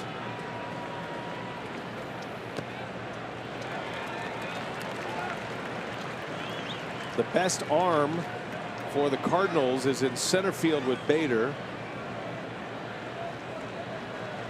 Strong throwing arm in left from Ozuna, but he's had some trouble with his arm, and he's had some trouble throwing here this season. Not like what we've seen in his days in Miami.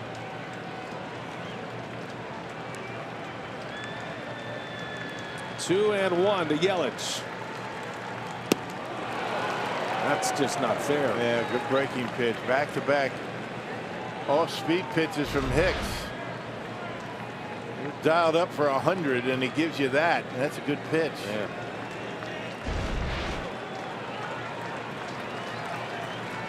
That's a big difference right there. A lot to cover. Let's see what he gives Yelich. 2 balls, 2 strikes. And a fastball, and Yelich did all he could to foul that one off. That was almost in the glove.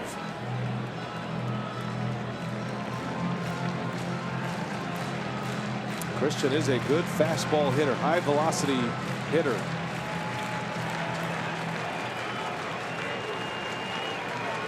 But 100 plus is a little different story. There aren't many of these guys around. Go ahead run at second base, 8th inning. And Yelich lays off a breaking ball. 3-2 the count. Well, what's he give him here? You got first base open, although Kane's on deck.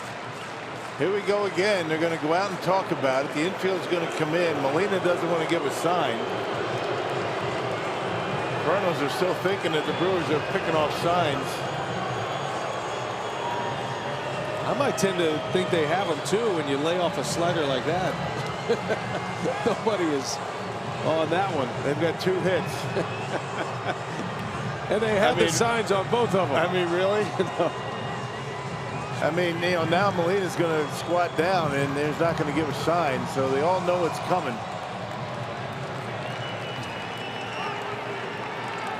Full count. Hicks is ready. Perez ready to run at second. 3-2 to Yelich, and it's down and in. He went with a breaking ball. Yelich takes it again, and it's first and second with 2 outs, and here comes Kane. I'll tell you what, that'd be the biggest news story of the year if the Brewers knew what was coming all night and only had 2 hits. They never want the signs again.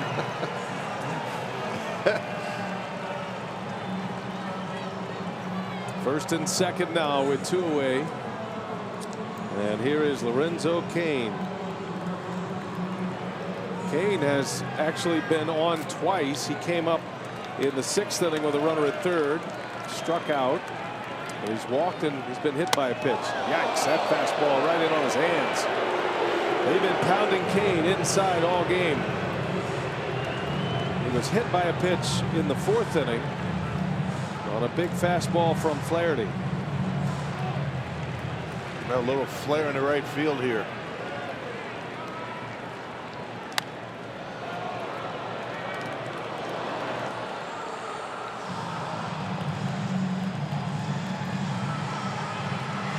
What is starting to work in the Brewers' favor is the pitch count of Hicks.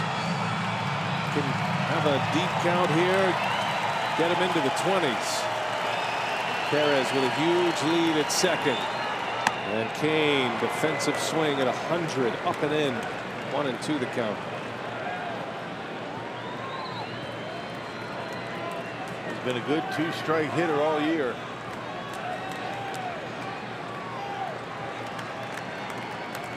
One ball, 2 strikes, and a swing and a foul. Molina couldn't hang on. Just got a piece. Slider that time. And he left it up. He gave him an opportunity to get a piece of it.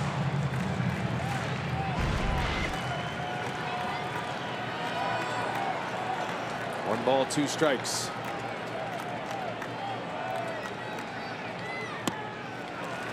Boy, there's a lot on this pitch right here. You know he doesn't want to go 3-2. That would put the runners in motion.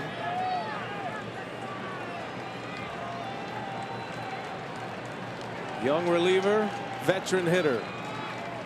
With the go-ahead run at second. 2-2 to Kane, and a swing and a miss. He powered him up with a fastball, and the inning is over. So a little action. Tempers flaring a little bit as Hicks fires to second. Sogard and Munoz come together. The bench is clear, but no blood, and we're still tied at 1.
Red Sox. Boston was down 4-0 after the first, then down 10-5, but JD Martinez would help the Red Sox come all the way back. He had 4 hits on the night, had a 2-run homer, his 23rd of the season to tie Mike Trout, finished with 3 runs on the night, 5 RBIs, and Boston would come back to win that game 14-10 over Seattle. And just a crazy game. Nelson Cruz had a pair of home runs and 7 RBIs, but JD Martinez and the Red Sox just a little bit better tonight. Boston is a juggernaut. The Yankees and the Red Sox are running away with that AL East. Each into the 50-win column already. Corey Knebel will come on to pitch the 9th inning. It is a 1-1 game. Jesus Aguilar tied it on the first hit of the game by the Brewers off of Jack Flaherty, who was brilliant tonight. Flaherty went 7 innings, 1 hit, 13 strikeouts. But this one all tied at 1. Brewer pitching has been fantastic.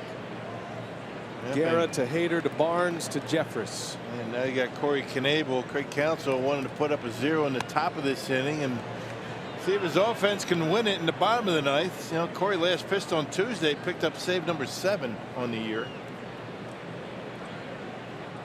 Jairo Munoz leading off for St. Louis. Brewers pitching has racked up 14 strikeouts tonight.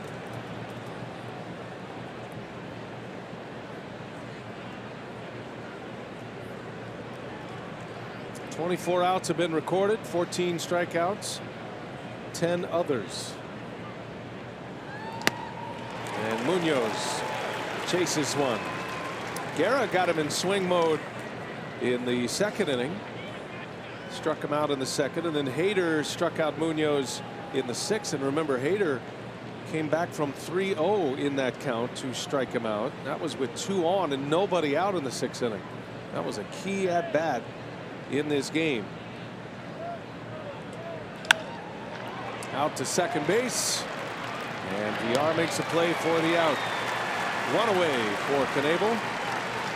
We will do it again tomorrow afternoon on the air at 2:30. Our Miller Lite What's on Tap. Chase Anderson against Miles Mikolas. He's been good this year too. 7-2 record and a 2.69 ERA. Yeah, part of that very good starting rotation we've been talking about for 2 days.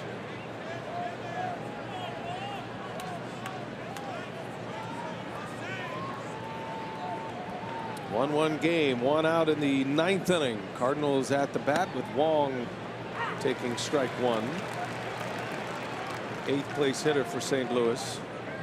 One of the bigger decisions Matheny had to make was following a Wong at bat in the 6th inning with Hader on the mound. His pitcher throwing a no-hitter in a 1-0 lead. 2 men on base. He decided to let Flaherty hit. Can't argue with that decision, but Flaherty struck out, and the Brewers would eventually tie the game an inning later on that home run by Aguilar.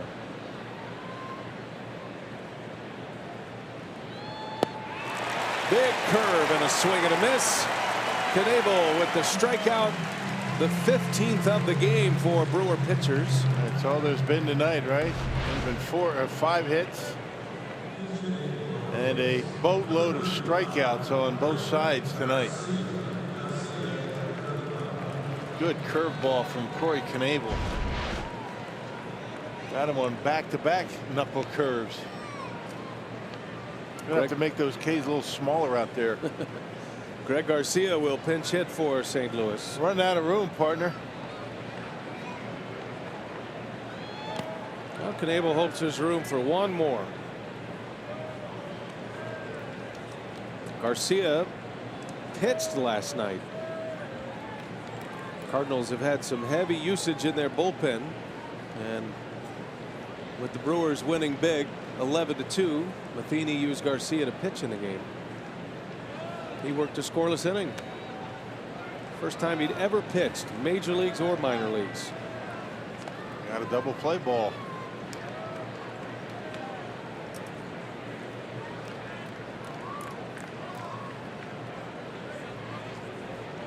Matheny down to 2 bench players now. Pena and Jerko remain, the backup catcher and a utility infielder. Tommy Pham was ejected in the first, and I think that might have had something to do with the decision for Matheny in that 6th inning. It was only the 6th inning. Yeah, a little early.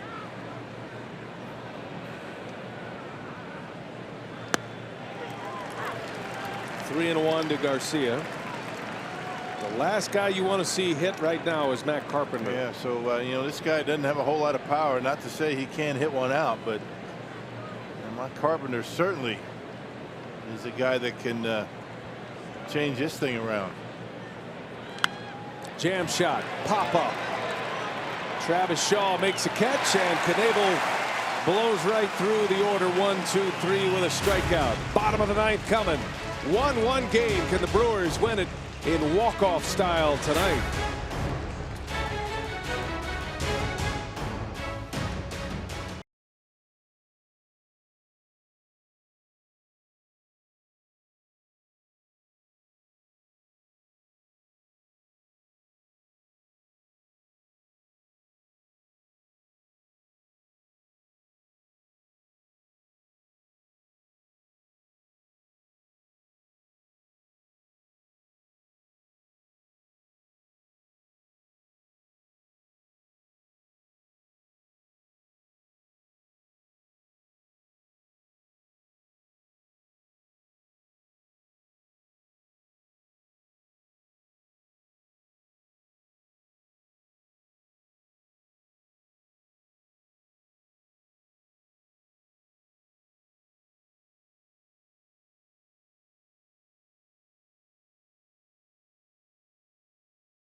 Intense matchup tonight. Division rivals, the Cardinals and the Brewers. Game 2 of the series. Both of these teams have had a lot of success in late game scenario. How about 9 wins apiece in the last at bat? The Brewers had one of those against St. Louis. Ryan Braun hit a walk-off home run against the Cardinals back on April 3rd. Bottom of the 9th, all tied at 1. And it'll be Travis Shaw to lead off for Milwaukee, and Bud Norris, who has stepped into that closer's role for the Cardinals, is on the mound. Yeah, I guess Mike Matheny wants this one pretty bad, because you don't usually bring your closer in a tie game on the road in the 9th inning, but here he is. 32nd appearance, 13 out of 15 in save opportunities for Bud Norris. Last pitched on the 18th against the Phillies. It's been a great game tonight.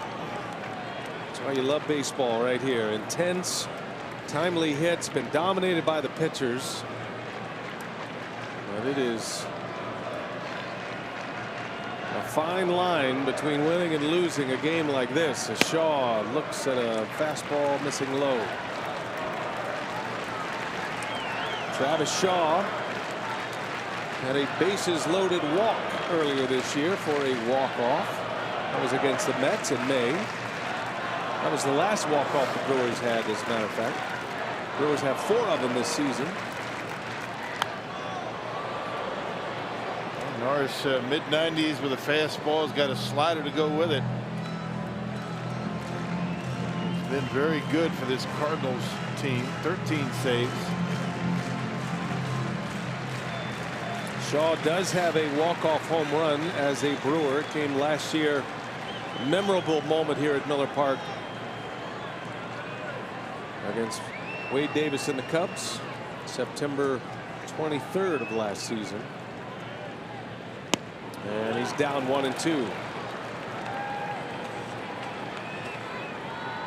What a find Bud Norris has been. Didn't sign until late. Cardinals thought they were all set closing games with Holland. They had Gregerson as insurance.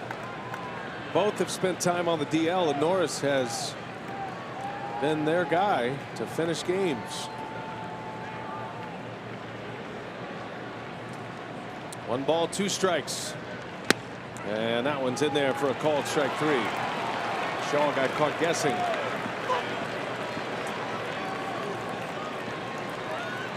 Yeah, Bud Norris spent most of his career as a starting pitcher. Remember him with the Houston Astros. Good starting pitcher, but really has reinvented himself as a reliever.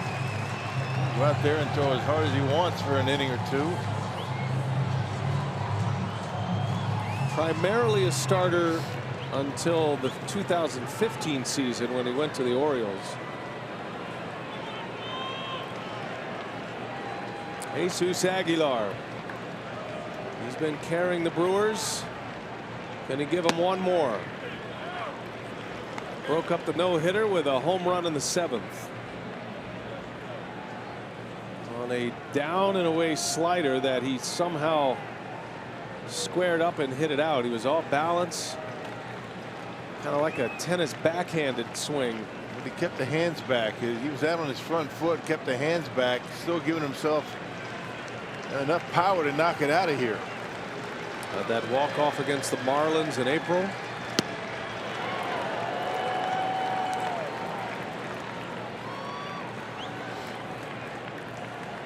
Oh, 0-2 the count. Norris pouring in the strikes. 6 pitches, 5 strikes. And he's got Aguilar 0-2.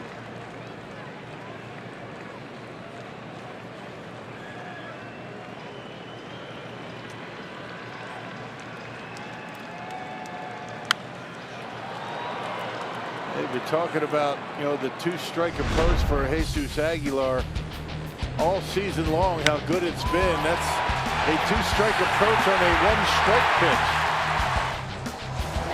And knocks it out of here. Well, he's got 2 strikes on him now. Let's see what he can do with it. He's been good in these spots. Left the bat at 99 miles an hour. Not many can produce that kind of exit velocity with that swing. Norris has him 0-2. And Aguilar into right field.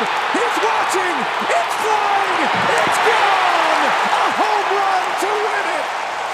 Jesus Aguilar walks off the Cardinals tonight.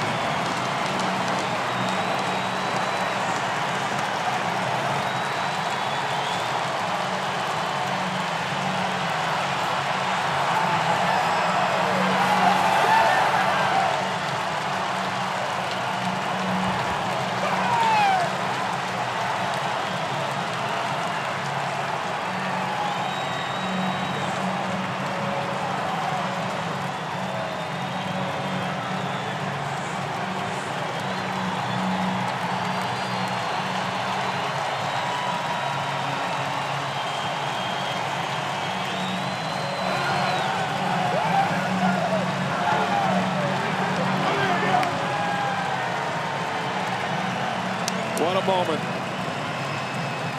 Jesus Aguilar on another two-strike pitch launches one out, and the Brewers win the game on a walk-off homer, the second of the year for Aguilar. He's something else. I mean, what more can you say about this guy? 0-2, fastball away. There it goes, and the Brewers win it 2-1. Jesus Aguilar with 2 home runs. Wow. Amazing. Well, a man with a back that big can certainly carry a team, and he's doing it right now. As Jesus Aguilar standing by with Sophia, the star of the night. Take it away, Sophia. Thanks, BA. I think it's been a few Gatorade ice showers for you, Jesus, but what a night for you.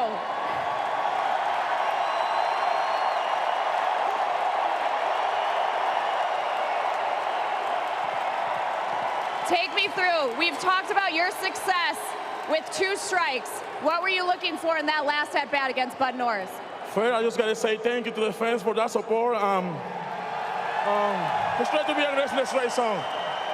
Just try to make her contact and that happened in that bar, and we got the win. Well, not only that, but you broke up a no-hitter in the 7th inning. How tough was Jack Flaherty tonight? I think he did a great job. But I was lucky to hit that pitch, that 4, and then it's a new game, you know. We just battled there, and we got the win tonight. How much confidence do you have, not just in yourself right now at the plate, Jesus, but in this team that you guys can come back and produce these walk-off wins like you guys have all season? We have to battle in the 27 hours, and you know we got a great team, we got great guys, and we're gonna be here for the fans, and I think it's gonna be a great year for us. All right, it's a great night for Jesus Aguilar. What a special night, BA. Jesus Aguilar, his 5th consecutive start with multiple RBIs. That ties a club record, folks. Jeremy Burnett's did it in 1999, and his multiple RBI night tonight was 2 home runs. Broke up a no-hitter to tie the game, and then in the 9th, a walk-off home run off Bud Norris. The Brewers win. They beat the Cardinals 2-1. Brewers Live coming up after the turn as the Brewers go home happy tonight. A lot more coming up. Craig Kashawn, Jerry Augustine of the gang are standing by right after this. What a night.